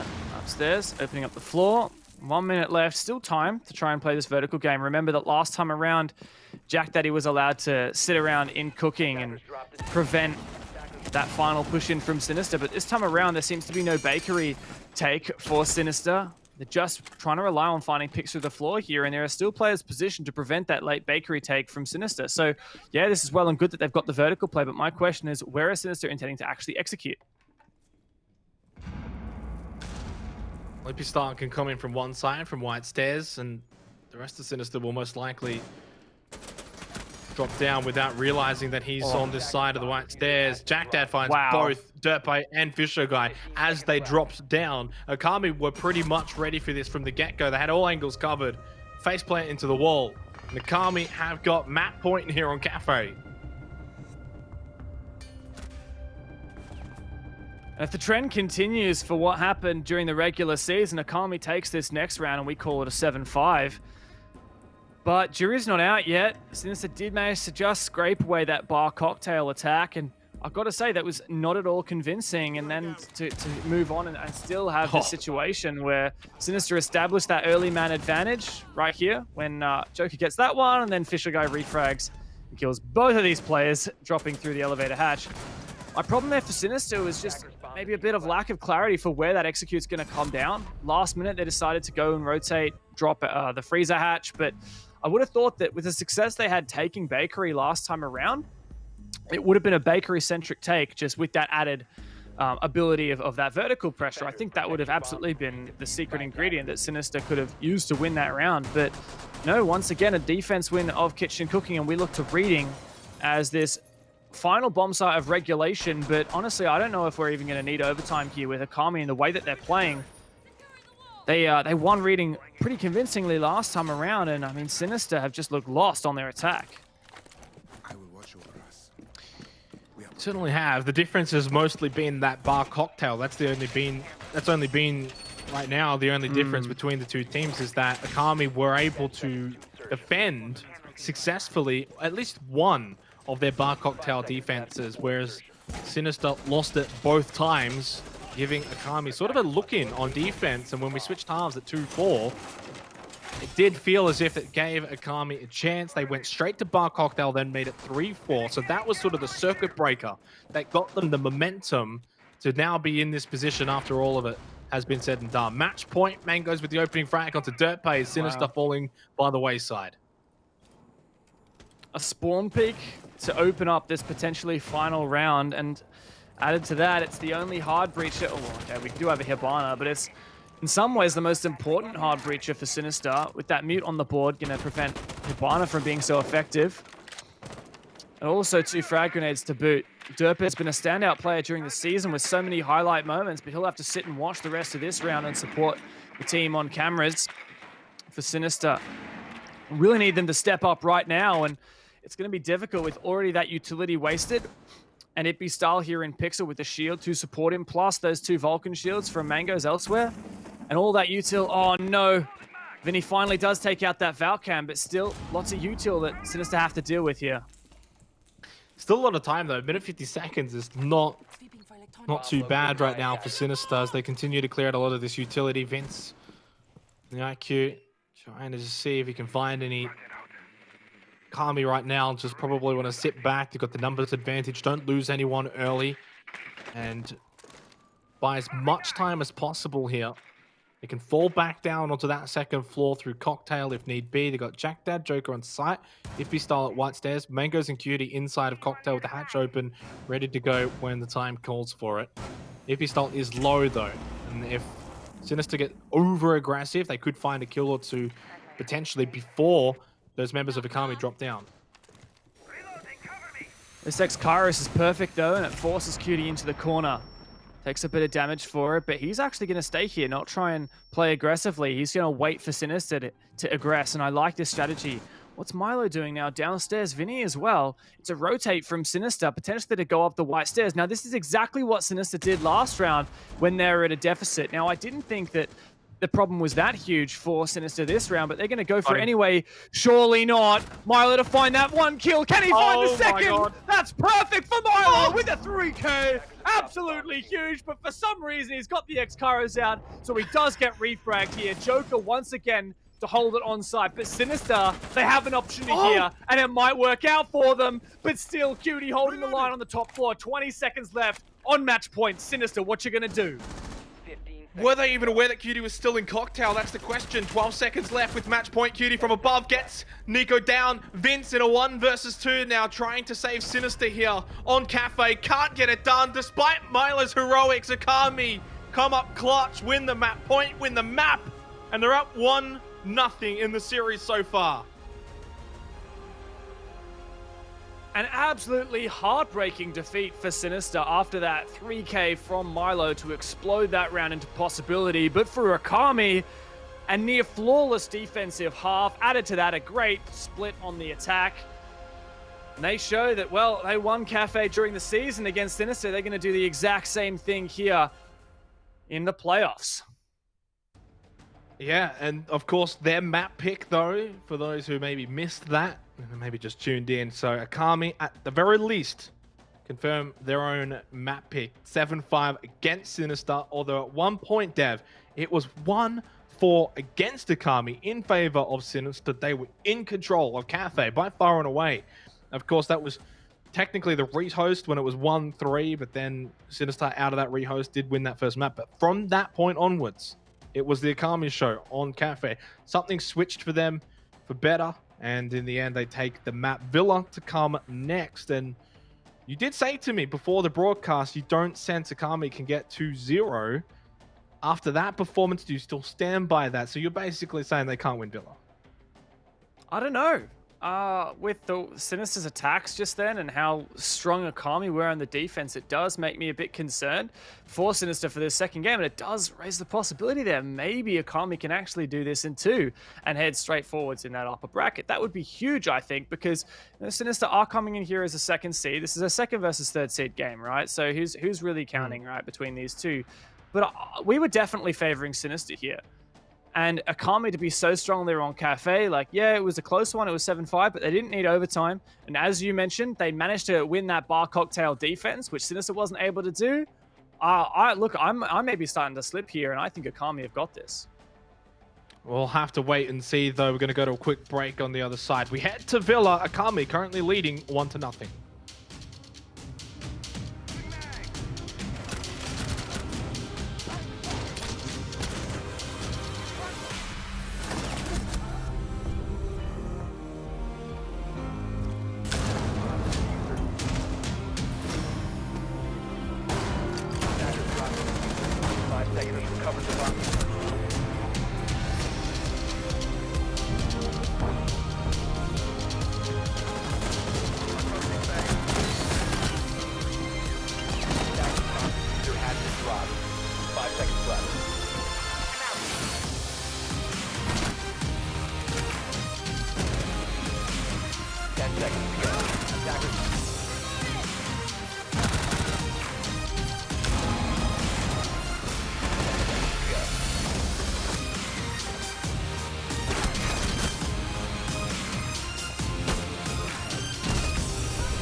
operators are busy at this time.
Akami ended up winning their map pick on Cafe. They currently now hold a 1-0 series lead in this best of 3. Welcome back, Dev.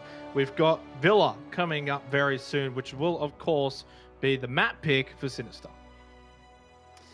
Yes, indeed. And Sinister started really strong on that first map. So we think, look, maybe they can do this. We thought for a while that they were going to be the favorite team in this matchup. But, like, I don't know now. Akami looked so good on that defense. And Sinister were just so unable to break it. So here on Villa, like, yeah, it's Sinister's map pick. Yeah, last time these guys played each other, Sinister won it. But I don't know. I'm starting to be a bit skeptical.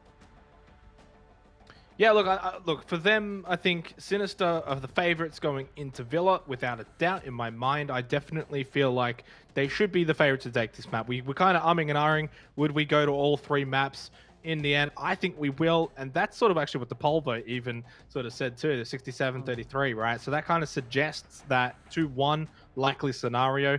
If Akami 2-0 Sinister here, it certainly would be an upset, that's for sure. One thing I just sort of want to bring to everyone's attention, though, is, of course, the official sponsor of Six Masters, Samsung, is generously gifting the 4 finalist teams with its range of high-performance NVMe SSDs.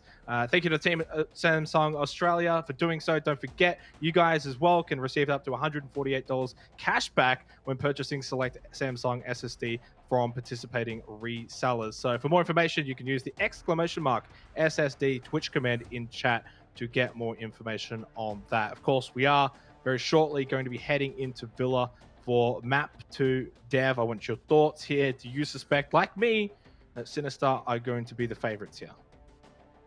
I know it's a tough call, to be honest, because we do have that head-to-head result from last time these guys played each other where Sinister won the map, and that was Akami's map pick. Like, maybe, yeah, I think what really is going to make the difference here is Sinister just got to get their heads in the game, especially on that attacking side, which is, in fact, where they start on this map.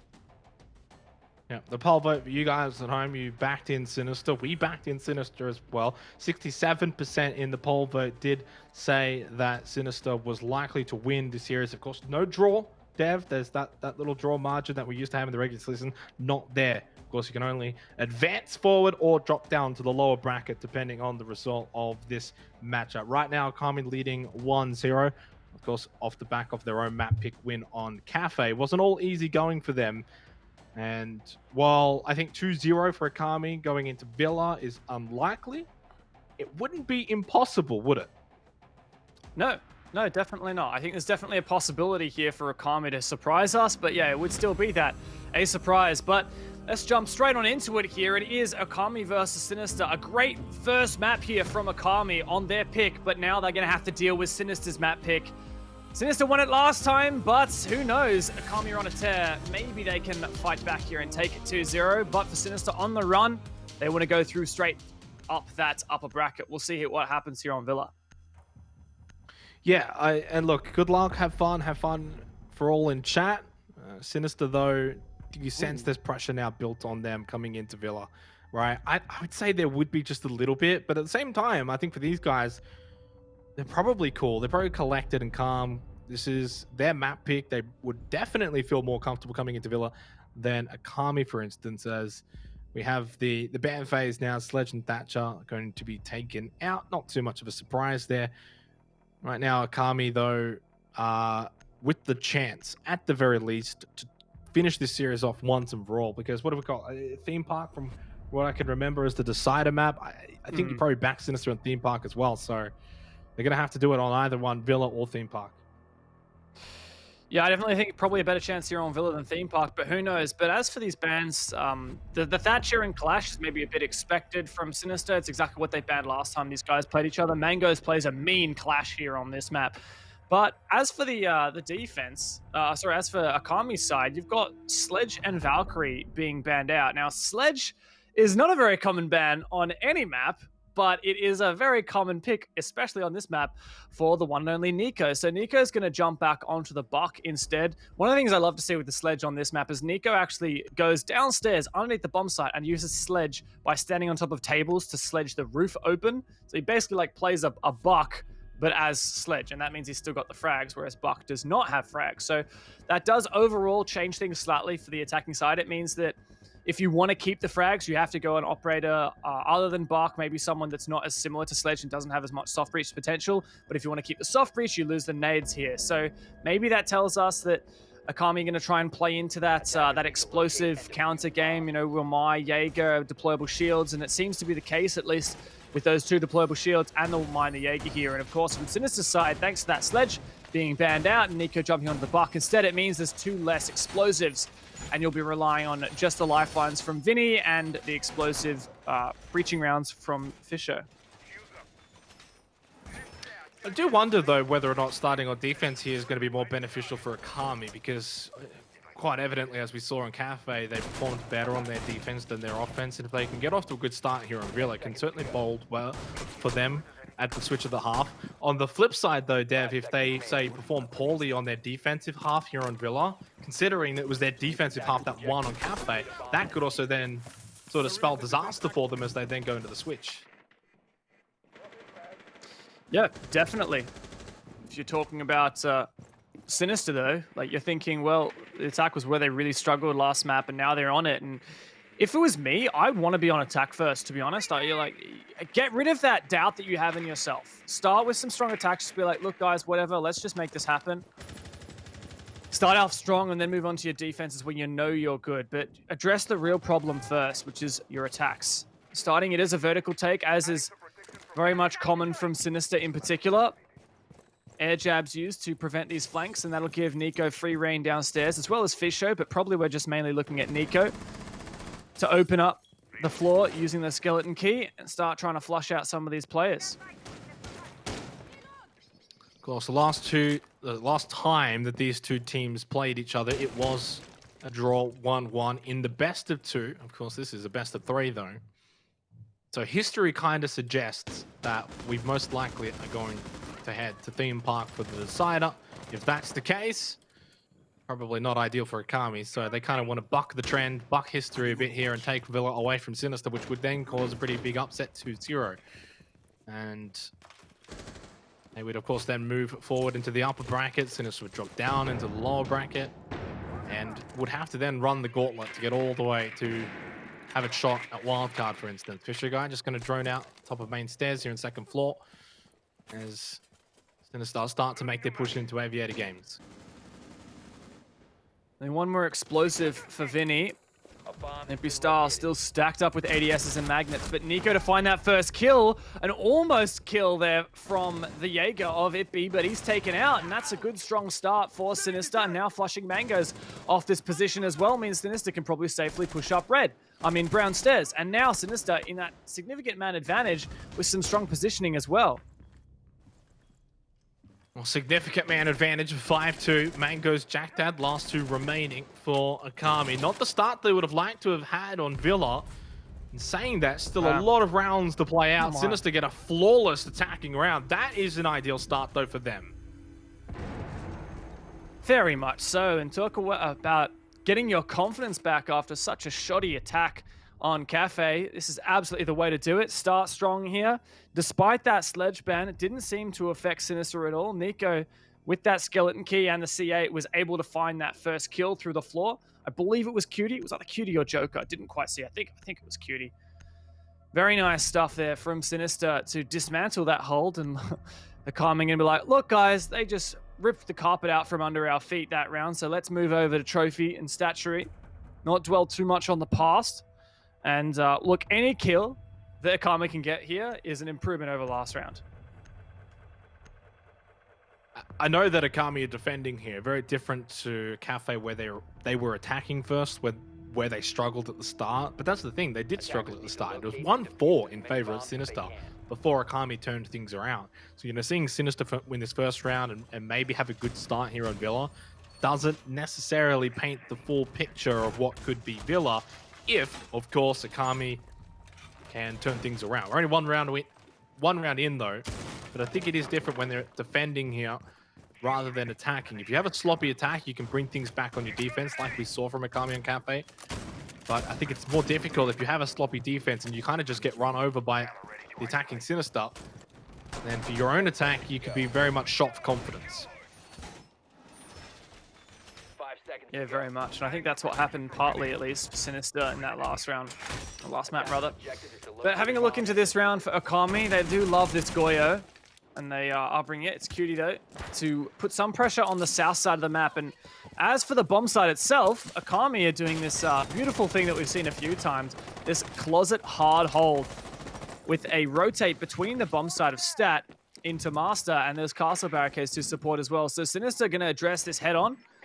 The primary thing here is that you have to really soak up a lot of that util and clearing mangoes here in the closet. Let's have a look at the top-down view maybe and see how much utility exactly there is in the closet. For now, it's just Sinister to keep flushing it out. I believe there was at least 2 ADSs in there. Maybe could have been 3. There was a lot of utility thrown in to try and clear out those ADSs. This closet hold, typically in the past, has been successful for Okami. Veloska's taking a bit of damage too, has to just drop the diffuser, fall back a little bit. NiKo trying to be cheeky in the drone hole. 2 minutes, a lot of time. You don't want to spend too much time at this closet. You need to try and find a foothold here on the second floor. Yeah, but it's cleared, so that's good. And you don't really have to hard breach as much of the bomb site because of the way that it's been already pre-opened with that rotate hole into Stat from Master. The Sinister, minute and a half, they're like, okay, closet's clear, let's just move on to the next thing, and that is vertical control. NiKo to drone himself out.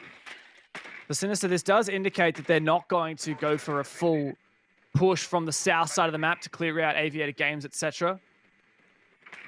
But Milo may well just spot out mangoes here on this roam. Indeed. So now Sinister are aware of this downstairs presence, and Milo looking to catch him out downstairs. Increasing our defenses. 1 minute remaining here for the second round of Villa. Sinister methodical in their approach, clearing out a lot of the utility. And this eastern side of the second floor, the closet's cleared out. Hole open up for Vinny. The Kami, though, have not budged. Bit happy to just turtle up on the second floor. Mangoes will get the opening frag at the 42nd mark onto Veloska. Here, Akami definitely favored to get around back. Yeah, wow, that's the diffuser as well. Milo was the player trying to hunt down mangoes, but I think he was just... originally, he was just kind of watching for the flank rather than aggressing, but I guess he got a bit too overzealous there. Mangoes to find one. No way, that is just horrendous there. To allow Mangoes to crawl this one back, and now, I mean, Akami know that the plant can't go down. Sinister has to kill Mangoes, and oh my god, 3 of them! It's all on dirt, but there is absolutely zero chance of him crawling this one back with the diffuser in the basement. A single crucial mistake became a tsunami there for Sinister and Akami to punish that wholeheartedly. That's what you need to do over the course of a best of 3 series, is that it's going to be a few rounds where you've got to be able to win those sort of 50-50s. You mentioned that it was Milo who was kind of hunting down mangoes. You win that 50-50, and the tsunami that then transpires after that goes in your favor. If Milo wins that 1v1 with mangoes, we're probably looking at a Sinister win that round, Dev. Yeah, 100%. And, well, Milo was going into that first gunfight already low. I didn't quite see where he'd taken damage from previously, but... I mean, unfortunately, we didn't quite get to see the whole situation. We didn't quite get to see when Milo died, but how it happened was... Alright, Sinister's like, okay, let's drone out downstairs. And Milo is helping to support NiKo, who wanted to enter downstairs with some drones, and Milo spotted mangoes roaming in the basement. The drone was taken out, and Milo's like, okay, well, I'm going to cut him off from another area, down from pantry stairs. And at the start, he was just waiting. Oh my god, this is a hilarious dance here between these players. Milo was just waiting, right? He wasn't actually trying to hunt down mangoes, originally at least. But he had the diffuser, you know, it's the worst player who can die. And, oh no, I guess he got aggressive. Guess he tried to hunt down mangoes, and obviously low in that gunfight, so he's probably going to lose it, and just got worse and worse from there. Attackers are moving out to locate a bomb and defuse it. Well, on Cafe, it was very much first half Sinister, second half Kami. I think Villa's potentially more of the kind of map where it could go back and forth, regardless of who's attacking or defending for that matter. This could very well be, not necessarily, it doesn't have to go 1-1, 1-1, 1-1, but it wouldn't surprise me if that was to be the case here. A lot of sort of these 50-50 battles. Does it go, you know, which team does it go this particular way? Closet's open, Vince just jumps straight in. Every 50-50 that you win puts Kami just that little bit closer. Of course, they've got that map win already in the back pocket, Dev, so Sinister will be the ones sort of sweating a bit if it does become a very close map here on Villa. There are 3 people from Akami holding this top floor. 1 in stat, 1 in trophy, 1 in Astro, all within refragging distance of each other. Sinister looking to address this head on. X-Kairos from Milo. Trying to open up the wall from Master into stat. Hopefully that'll help out with taking out Mangoes. Or rather, I believe it was Cutie up there. But for now, Akami have plenty of info thanks to this pulse. And still Sinister not able to detonate that X-Kairos thanks to the mute jammer on the other side of the wall. But it seems like, in fact, it is the case that Akami have completely fallen off that top 4 presence. Yeah, job done for now though for Akami, because we're already getting down to a minute and 15 seconds remaining. As Turbo just pushes down into the cellar in the basement. Oscar with the diffuser in hand, close to the bomb site. Jack Dad sitting in kitchen still with his pulse, getting so much information for Akami. You can see them all above on that second floor now as well. He's at least gotten 2 or 3, I think 3 members of Sinister. As Hippie Style finds the opening frag at events, it will be a trade back though, as Fisho gets Hippie Style immediately after that. Good time management here for Sinister, but that run out from Hippie Style did put a spanner in the works. Still no numbers advantage for Sinister, which always makes it risky in your execute. But that is info there from Milo. I don't know what happened there for Fisho, but Joker to take that one down. Jack Daddy on the long angle prevents that prone in from Milo. Not enough X-Kairos to make that a viable entry. 20 seconds left, and it's all on dirt against 4 players, and things haven't really gotten that much better since Cafe, it seems, for Sinister. Akami to lock out their second defense here and put Sinister once again on the back foot. Well, you bring up a good point, actually. I'm just sort of counting it all up, but 4, 2, 6, 8 of the last 10 rounds, if we have a look at Cafe as well, is now gone to Akami. 8 out of 10, Dev. That's insane. And coming into this series, we both said Sinister certainly favored. No surprise there. But Akami have stepped up dramatically after the first 5 rounds after Cafe. As I said, 8 out of the next 10. Wouldn't have been able to guess that was coming. Long way to go here on Villa, though. Definitely not counting out Sinister just yet. But they will have to pick up the pace a bit here. Yeah, very much so. It's been a huge step up for Akami on their defenses, and yeah, there has been defense for all of those last 9 rounds, not counting that 10th one, which was their attack on bar previously on Cafe. But for here, Akami retrying this bomb site on Aviator. Now, let's recall, Sinister won this flawlessly last time around, so maybe that's a bit of a good sign for Sinister after there's such a drought in rounds here. But for Akami, they seem to be in control, and I expect that they won't fall victim to a lot of those early peaks that Sinister, or those early frags that Sinister managed to steal away last round. Aviator games, though, which Sinister was able to win the first round here on Villa. The only round they've won so far, though we've only played 3. Will they be able to repeat that effort? Gives them a lifeline, a bit of hope here on their attacking half. You lose this, though, and things could potentially fall away for them very quickly, right before their eyes. Definitely wouldn't have thought that Sinister would be dropping down into the lower bracket. Not at this point, especially. But full credit to Akami, Dev. They have been definitely the superior team now between the 2 of them. There's no 2 ways about it. They've come to play. They've had a style of Siege that they've wanted to play. And right now, I believe they've got every single opening frag as Joker gets spins here on Villa. Really good idea there from Joker. He knows that Sinister always push this downstairs living library area early in the rounds. He put a pest on the library door from bottom brown stairs, but you notice that Fisher actually managed to jump over that pest by identifying which side of the door the pest was on, and he jumped over it. Really nice stuff, but I guess it didn't matter because Vinny was taken out early anyway. So Sinister used to getting this area for free, but Joker made sure there was a tax on it this time, and he got away with his life. And that's something that hasn't been very common as well in this matchup, both in Cafe and Villa. A lot of the times the refrags have been coming out. You get that opening pick, but typically whoever gets that opening pick is probably traded back, like at least if not immediately within the next 10, 15 seconds, Dev. So definitely a good valid point that you bring up, that Joker's able to get away with his life. Now Akami can hold this 5v4 advantage for quite a bit longer, and as we get down to the last minute or so, the pressure mounting onto Sinister here as they push in towards Aviator Games. Up onto the veranda now.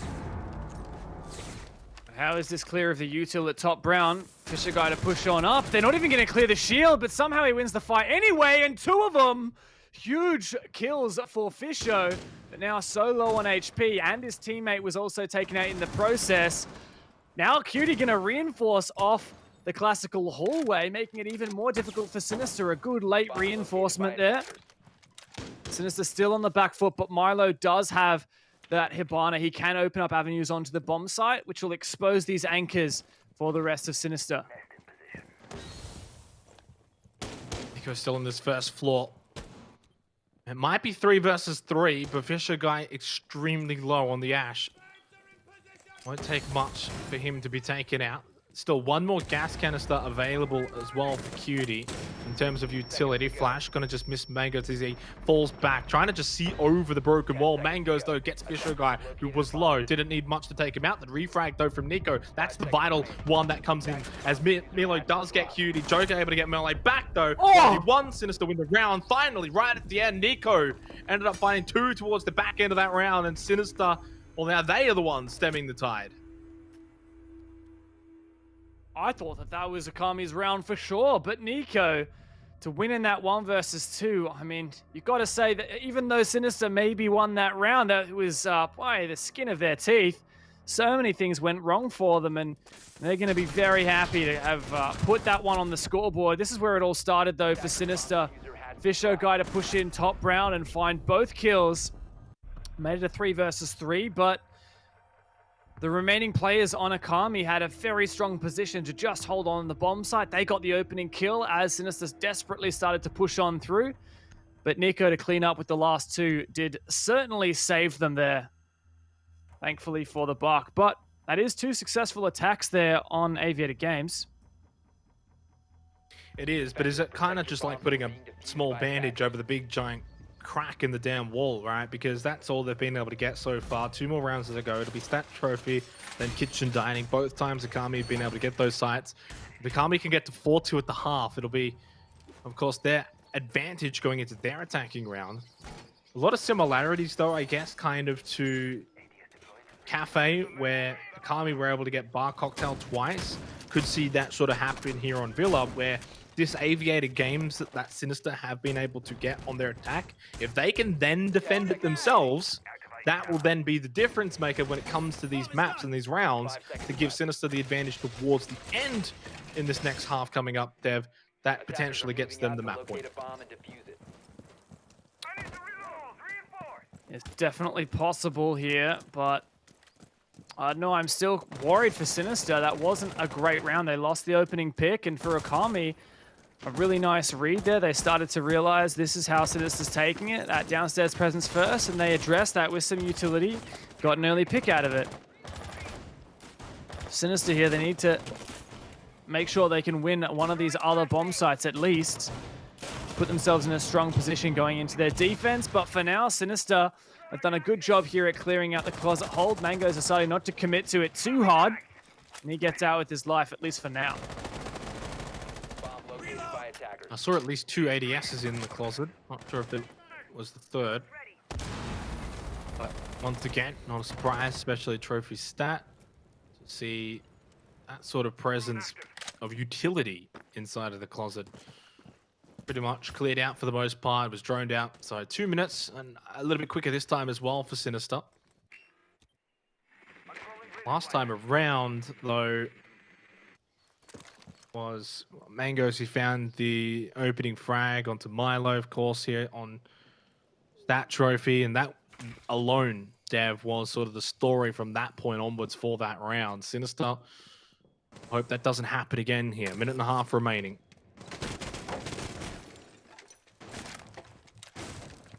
Surely Sinister won't make the same mistake they did last time, pushing downstairs, and seems like the roamers are being contained pretty effectively. Mango's, of course, the player to come up huge last defense of this bomb site, and he's supported by Ippy Style on the red stairs. For now, though, Sinister focusing primarily on the bomb site, and they've made good headway here. Now to drone up ahead in Astro. Ooh, but that shot through the floor somehow lights up Fisho. Almost gets another shot off too. But Jack Daddy got droned out there.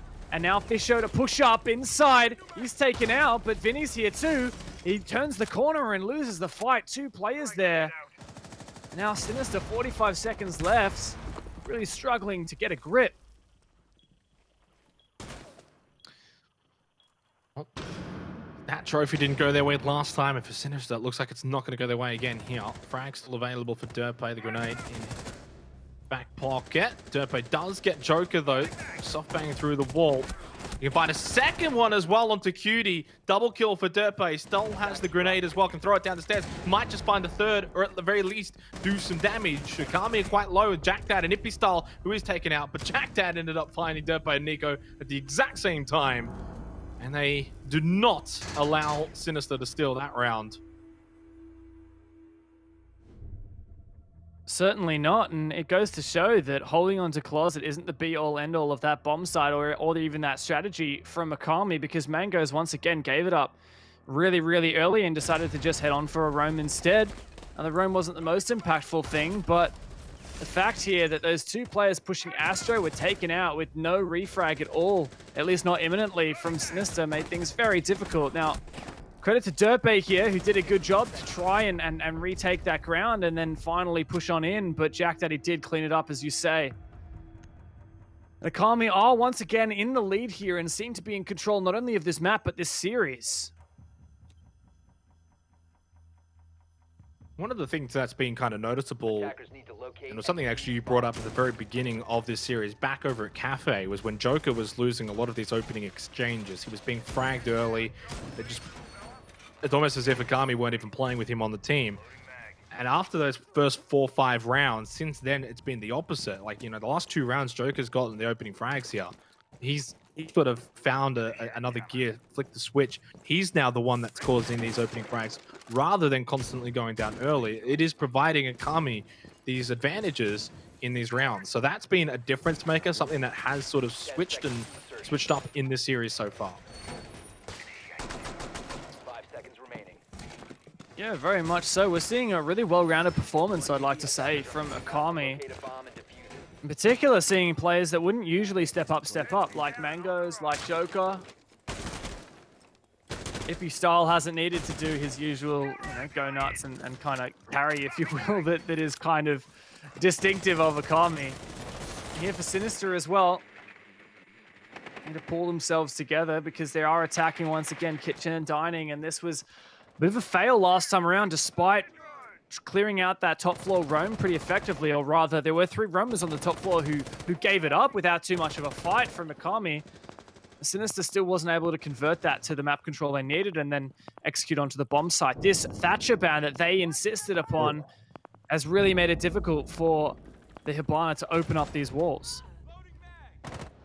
Once again, Mangoes. 4 members. Yeah, Mango's getting the opening frag. Second one here on Villa so far. I was going to bring up the fact that, Sinister, they won the opening half on the Cafe 4-2. It looks like Akami might be able to do the same here, though, but it doesn't mean it's all over for Sinister. They can still come back on their defense.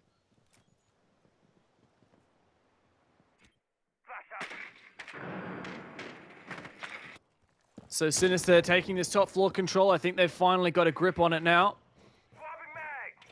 There you go, Nico, to start opening the floor as well, but Sinister are still very worried about these flanks.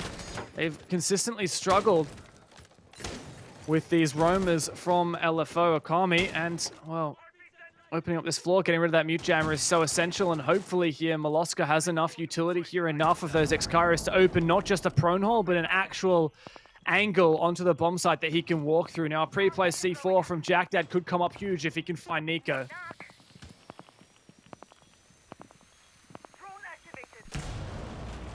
Things one. Oh, Detonates, but it probably does get the injure. He does, but not the full elimination. So, but that's going to buy so much time for Akami, because now they're going to send someone over, probably Vince, to go and get Nico back up after JackDad just sits him on his bomb for the time being. But time is of the essence. 40 seconds remaining. Akami, of course, have got the numbers advantage. Then now you consider that Nico is going to be very low here for the remainder of this round. It's almost, in essence, a 5v3, just about. A bomb has been located. Luka holding that whole 25 seconds, and the last 20-second rush is about to transpire now from Sinister. Moloska getting the diffuser down. Derpe takes a large amount of damage. No. Trade. Cutie's injured. JackDad gets up close and personal. Gets Derpe. Moloska stops the diffuser from being planted as well. The Akami have been cool, calm, collected, clean here on Villa. And they end the half on a flawless round. It sums up the way this series is going right now. the half may have started with a flawless round from Sinister, but since then, nothing looked like it went right for them, and Akami closed it with a flawless of their own. Despite falling off that top floor presence so early, that C4 play from JackDad, there was a second C4 that didn't find a target, but overall, great stuff there from Akami, and in particular, that plant denial at the end. JackDaddy just spamming through that destructible cabinet to deny the plant, and then swing on Derpe as well. It was so perfect. Sinister really struggling to find their feet here, and they're one map down in the series. This is their map pick, and they need to come strong back on defense. Otherwise, we're looking at a 2-0 for Akami. Much to the surprise of yourself and myself as well, and even to the people at home who voted in favor of Sinister to take this series out. Long way to go, though. Now with Sinister on the defense, it's up to Akami to sort of, I guess, will themselves home from here, right? It's in their own hands on their attack. It's one thing being able to sit back and have a sort of wayward Sinister try and flail their way around on attack and kind of fail for the most part at that. It's another, though, now having to breach them and be the aggressors. But when you have, you know, like a guy like Ippy style Dev, you kind of, I back him in. Mangos is finding quite a few opening frags as well. Joker stepped up his game. Akami as the team have been collectively solid. Yeah, it's really great stuff so far from Akami, and it doesn't look like they're intending to slow down anytime soon. A very strong roam clear centric lineup from the attackers with the Jackal and the Dokkaebi in tandem. Moloska, you can see he wants to get his confidence back on this roam, pre-firing a few windows, but I don't know if he's got what it takes to deal with the whole, the just sheer ferocity that we see being brought from Akami. If the star does tank a bullet there. So far from Akami, though, I've seen a lot of good things. That's not one of them, though. The JackDaddy to go down early. The Dokkaebi taken out. Where was that? Just upstairs on that head's window. And this goes to show that Sinister trying to fight back with their confidence to find a second one as well. That's both those roam clearing operators down. Not impossible for Akami, but finally a breath of fresh air for Sinister. That's much better from Sinister. That's more the Sinister we're probably used to seeing, we would have expected to see here in this series. Round's not over yet, though. Moloska, low on health. Low. Hippie Style did tank that bullet earlier on, so not exactly full health. 3 to 5. Magnet thrown out from Vince, and well, just more kills falling in favor for Sinister this round. This one's a bit of a whitewash, and well, fortunately for Akami, it doesn't really matter how you lose the round. It's not too bad. Just sort of move on to the next one, but not sort of the way you would have wanted them to start their attacking half here. Not at all, not at all. But if anyone's going to bring it back, maybe it's Itby Style on the Ash here. Already taken a bit of damage, but does he have the util to clear out this shield? It seems like he does. Breaching round to finish that off, but where's he getting shot from? Is that through the drone hole? Now he's so low. Mangoes to find one. That's going to help out quite a lot. 2 versus 4, still very, very difficult. And Itby Style so low on HP. Even if they can take this bomb site, this control and study will make it very difficult to plan, especially because that aviator wall's been opened.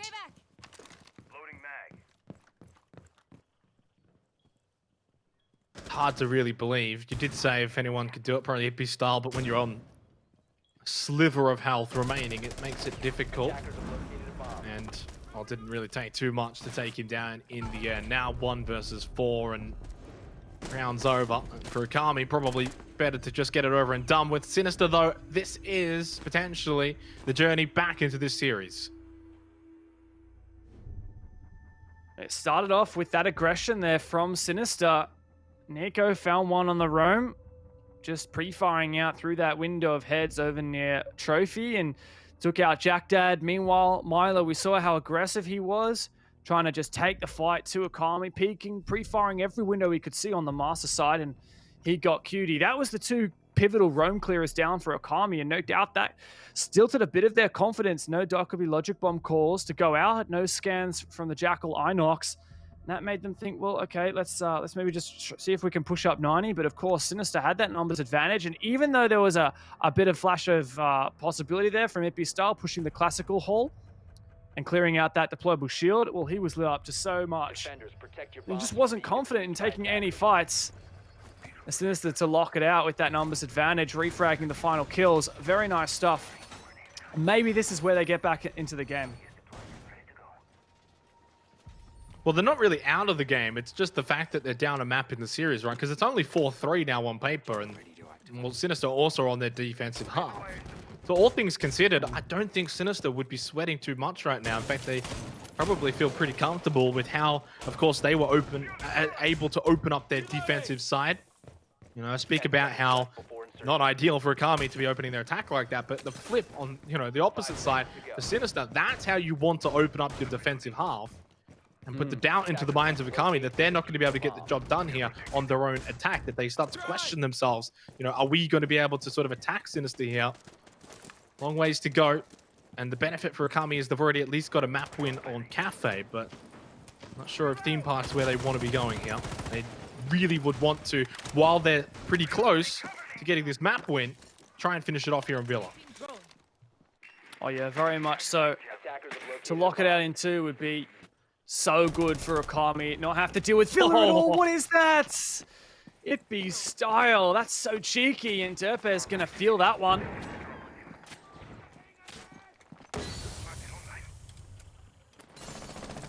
Those are the things that Akami probably need to go their way just to solidify their chances of winning Villa. Little things like that. Itby Style finding Derpe through the drone hole. Unexpected completely from Derpe.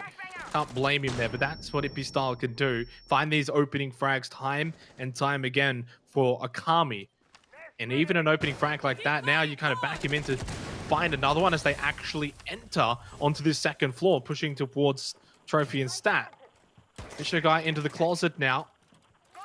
Defending up close, where we saw on the opposite when Akami were defending, they didn't actually have anyone inside of the closet. Tries to make the run, does take a lot of damage pushing out of the closet as now Mangoes pushes in. Basically, they just swapped positions just about. He took the spot of Fisher guy.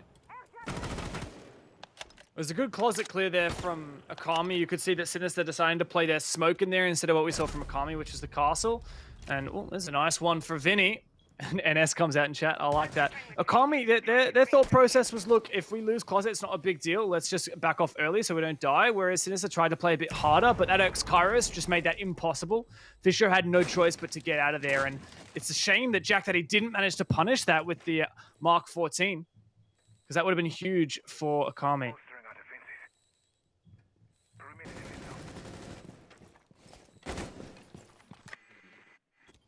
29 seconds remaining. And again, as has been the trend in this series, not able to hold on to that man advantage. Orica finds Maloska. Where's the refrag though? You kind of expect it to come within the next 10, 15 seconds or so. There's not much longer though in this round. 30 seconds left here for round 8. Flash is going to be effective onto Nico. He's blinded for the time being. Gets punished by Joker. Found his double kill. Now going to see the plant go down from Mangoes. 2 more seconds and has Jack Dad and Cutie watching Angels on his shoulders. And that's going to be an easy kill onto Fisher Guy as he walked through the doorway. And Akami get the round win. When it looked like maybe Sinister were beginning the fight back, Akami get one back in their favor. Really great closet hold there, closet clear rather, from Akami, and to follow that up, even though they lost Ippy style on that that nice shot there from the Wamai, to keep that numbers advantage going, keep that pressure up towards the Astro side and force that plant down with the smoke coverage as well. Not something we see super on meta at the moment, but Jack Daddy bringing that, no, actually, sorry, it was the Jackal bringing the smokes. Jack Dad had stuns. So with the Jackal of Cutie bringing that smokes, it really enabled that plant to go down, made it much more difficult for Sinister to disrupt it. Clearly no C4s to be tossed over. And then in the retake, well, 3 versus 2 for Akami. It's just, you just don't lose those ones, do you? Attackers need to locate and defuse as many bombs as they can.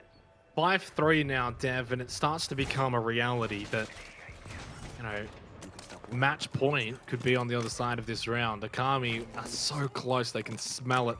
This upper bracket is calling for them. The upset, which would sort of shock the Six Masters playoffs already, for Akami to 2-0 Sinister coming into this, says we definitely wouldn't have been expecting this. And now it is a possibility.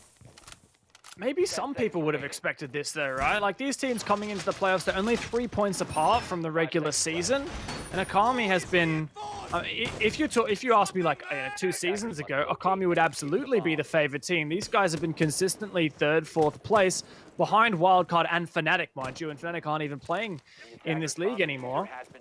And Akami have consistently been that 3rd or 4th place team, whereas Sinister has consistently been in those relegation spots. Now, coming into the season of Pro League last season, by the end of it, Akami was actually in 3rd place once again, even ahead of Wildcard. The Sinister was all the way near the bottom in 2nd to last. Oh, sorry, actually managed to get 5th place by the end of it. But it's really only this season which has seen Sinister on the rise, and it seems like Akami is starting to humble them a little bit and smack them back down. It's the way things used to be.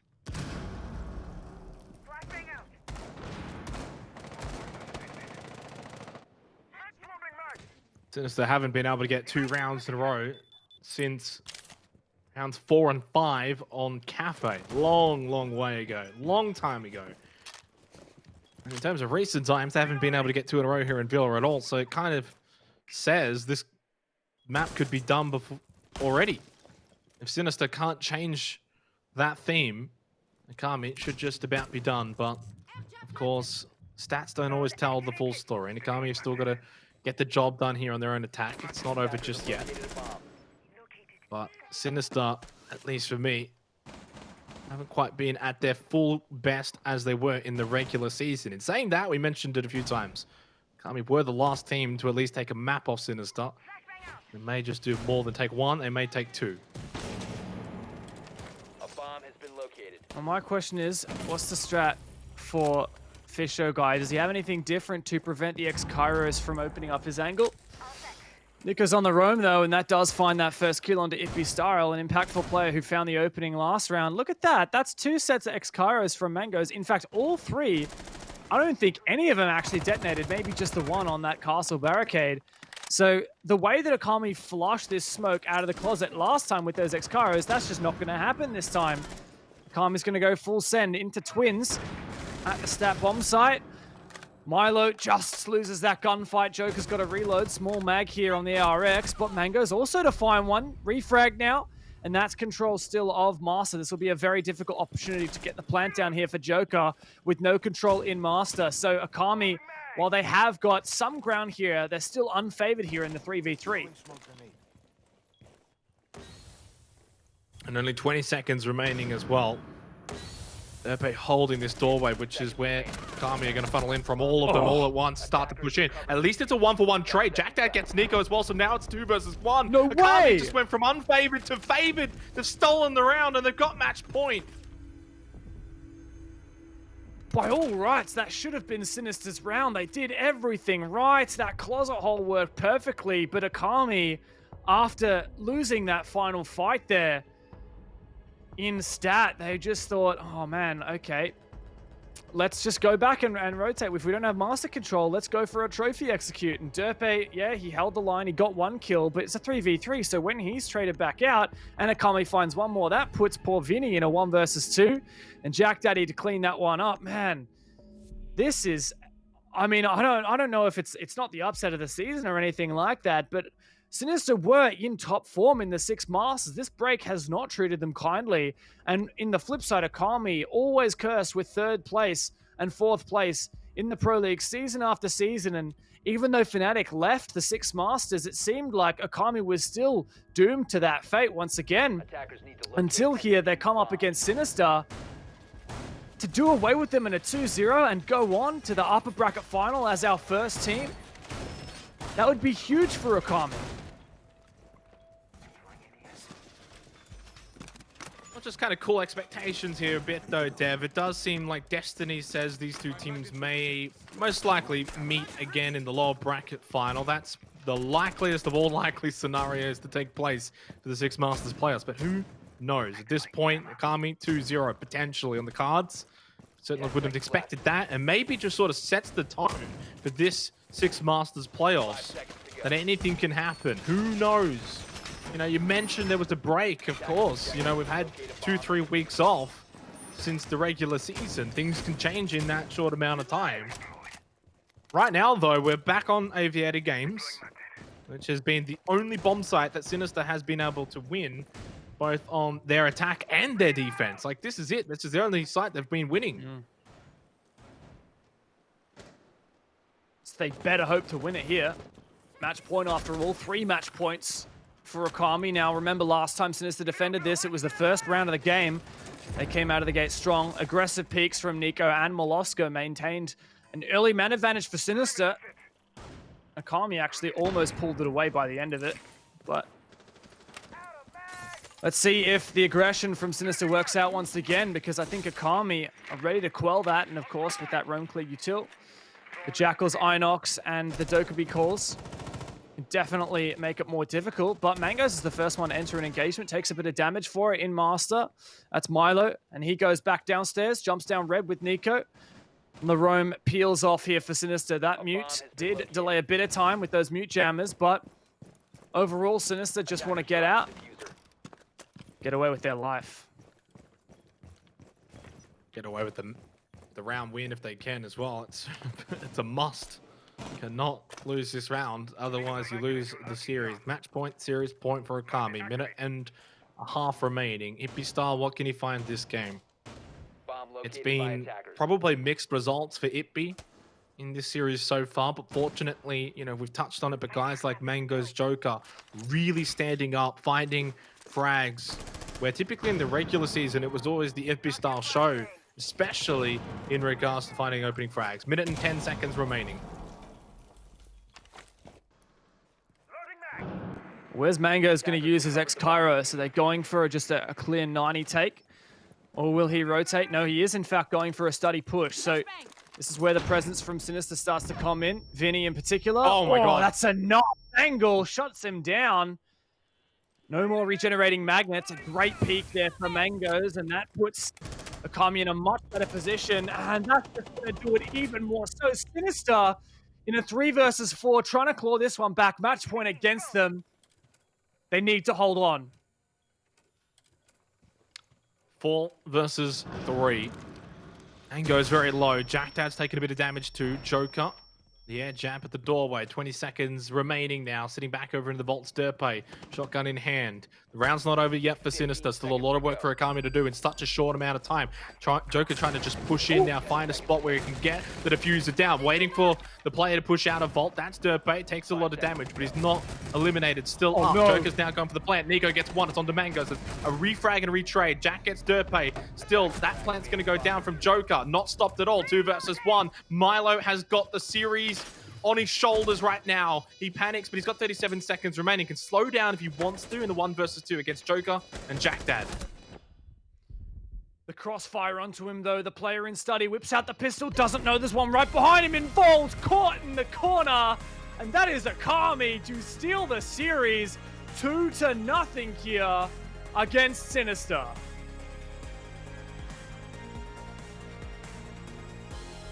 Well, you say steal the series, but I mean, you can't really steal something that was never really Sinister's in the first place, Dev. Yes, they were favorites.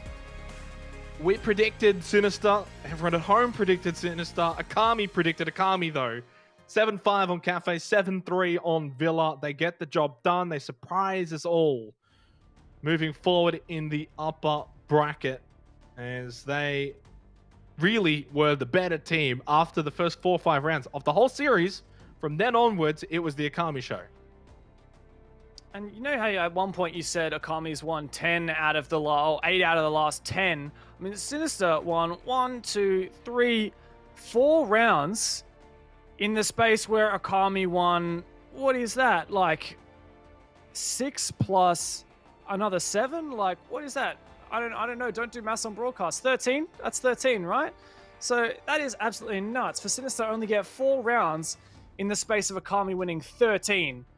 That is, I mean, well, the first map looked close, but the second half definitely wasn't. And the second map was definitely dominant for Akami.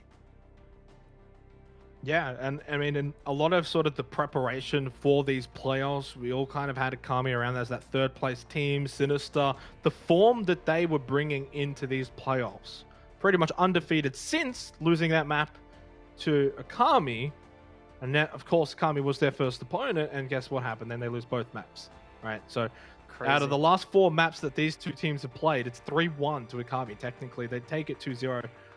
But I do say, and I mentioned it sort of towards the end there of Villa, but Destiny says these two teams will meet again, Dev. Yes, well, I mean, we do have Pittsburgh Knights versus Wildcard, and those are the 4 teams in the playoffs. These 2 and those 2. Whoever wins out of that one is going to go up to the upper bracket and face Akami. Whoever loses out of that one is going to go and face Sinister. And then if Sinister wins and Akami loses to Wildcard, then yeah, lower bracket finals is where we'll see these guys for that rematch. And I think that judging by how Wildcard and Pittsburgh are looking, I think that's probably the most likely scenario, which is exciting because it means we get another rematch between these 2 very closely matched teams. Despite, I mean, Akami says, hey, we're not that closely matched. I think that they are, but Akami has looked so good here, and I would love to see another rematch. Yeah, I mean, look, 7-5, 7-3, though, pretty convincing, right? So when you say, oh, you know, Sinister would be able to sort of change the tune of these results in a rematch, I would say yes, they can.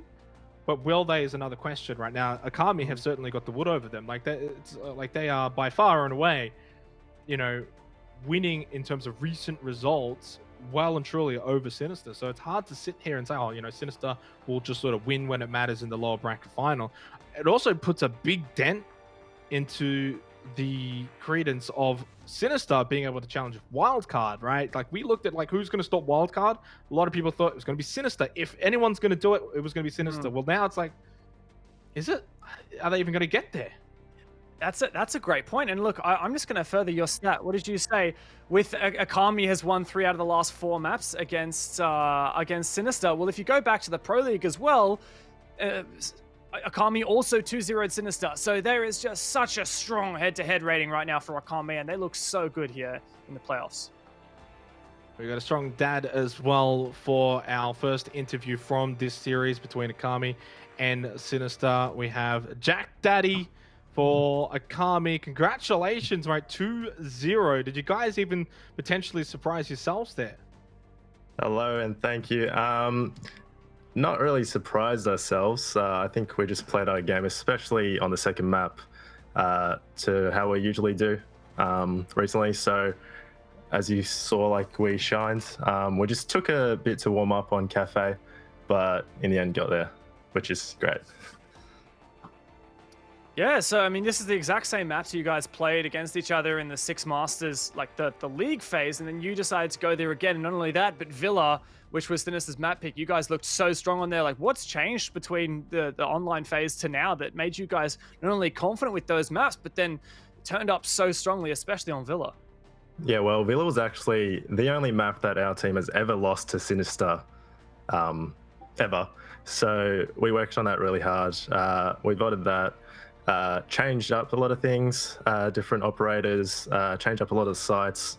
So yeah, we're just ready to play a different Villa than we did in the online section.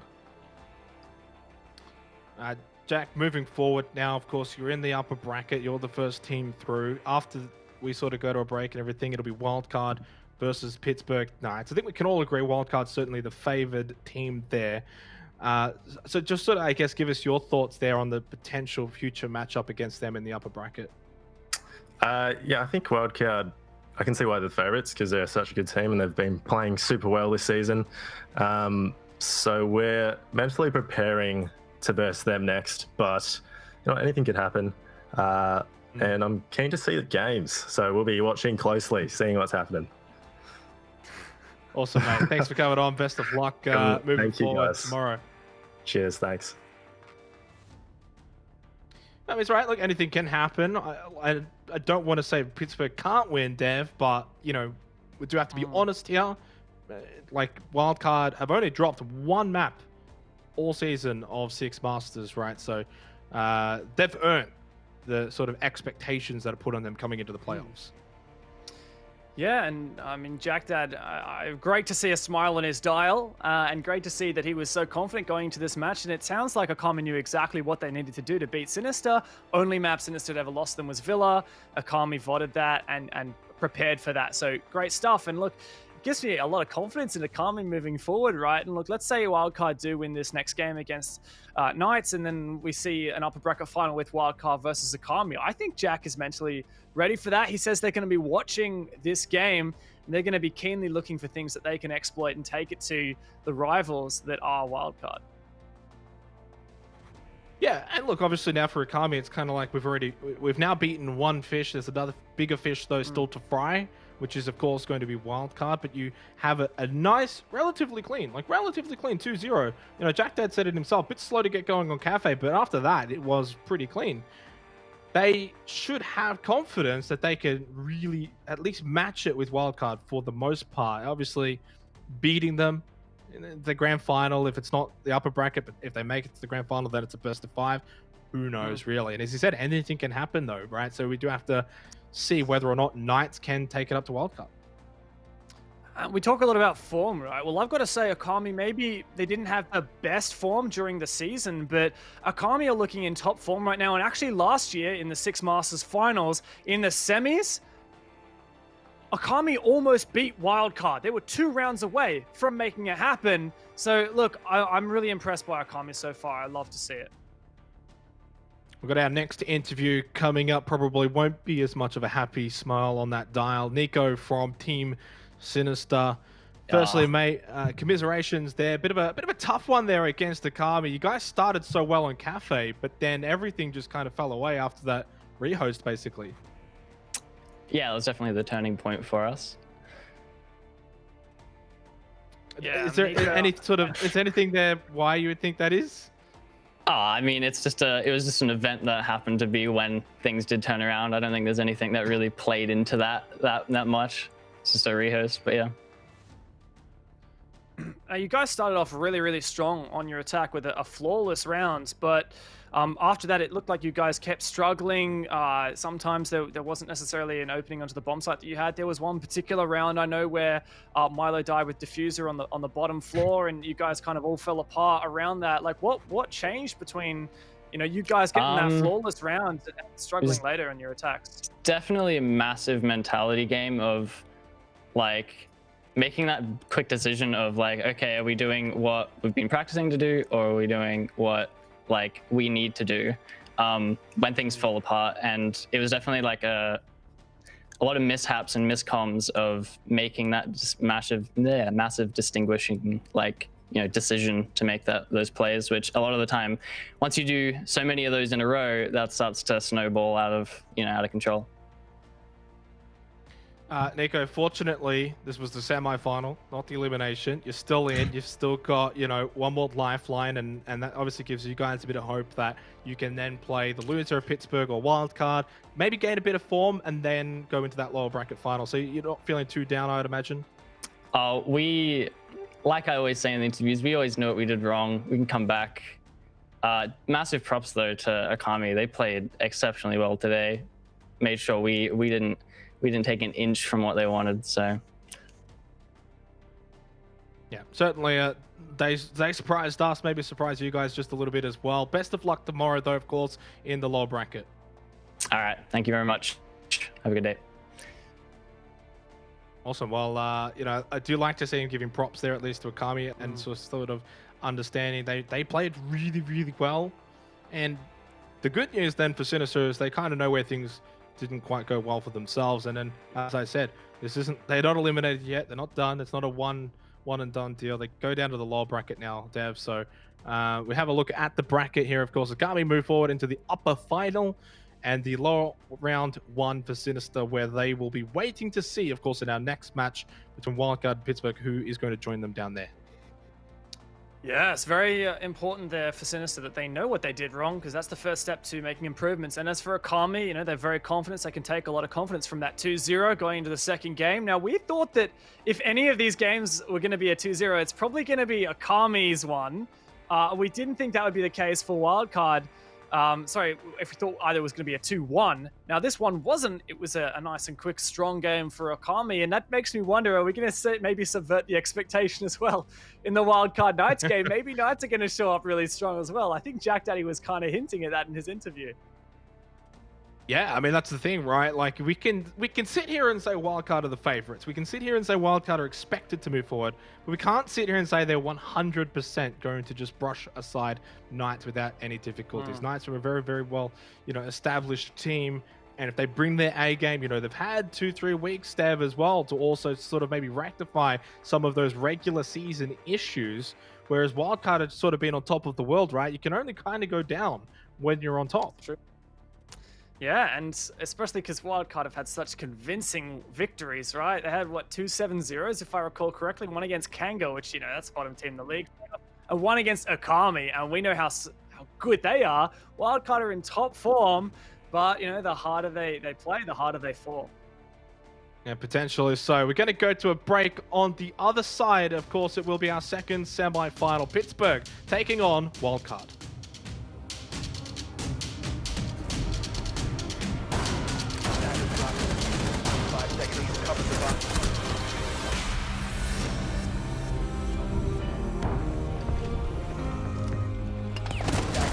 User has been dropped. 5 seconds left. I'm out.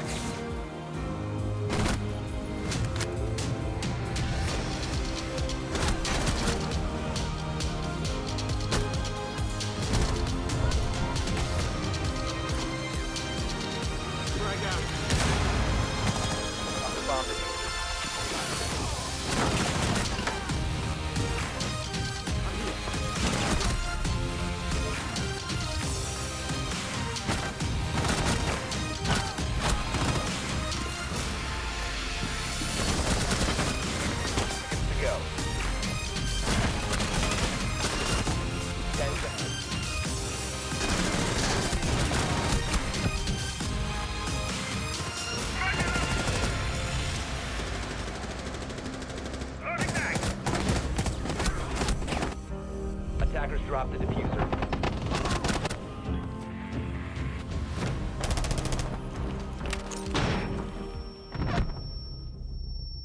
Please hold. Your call is very important to us.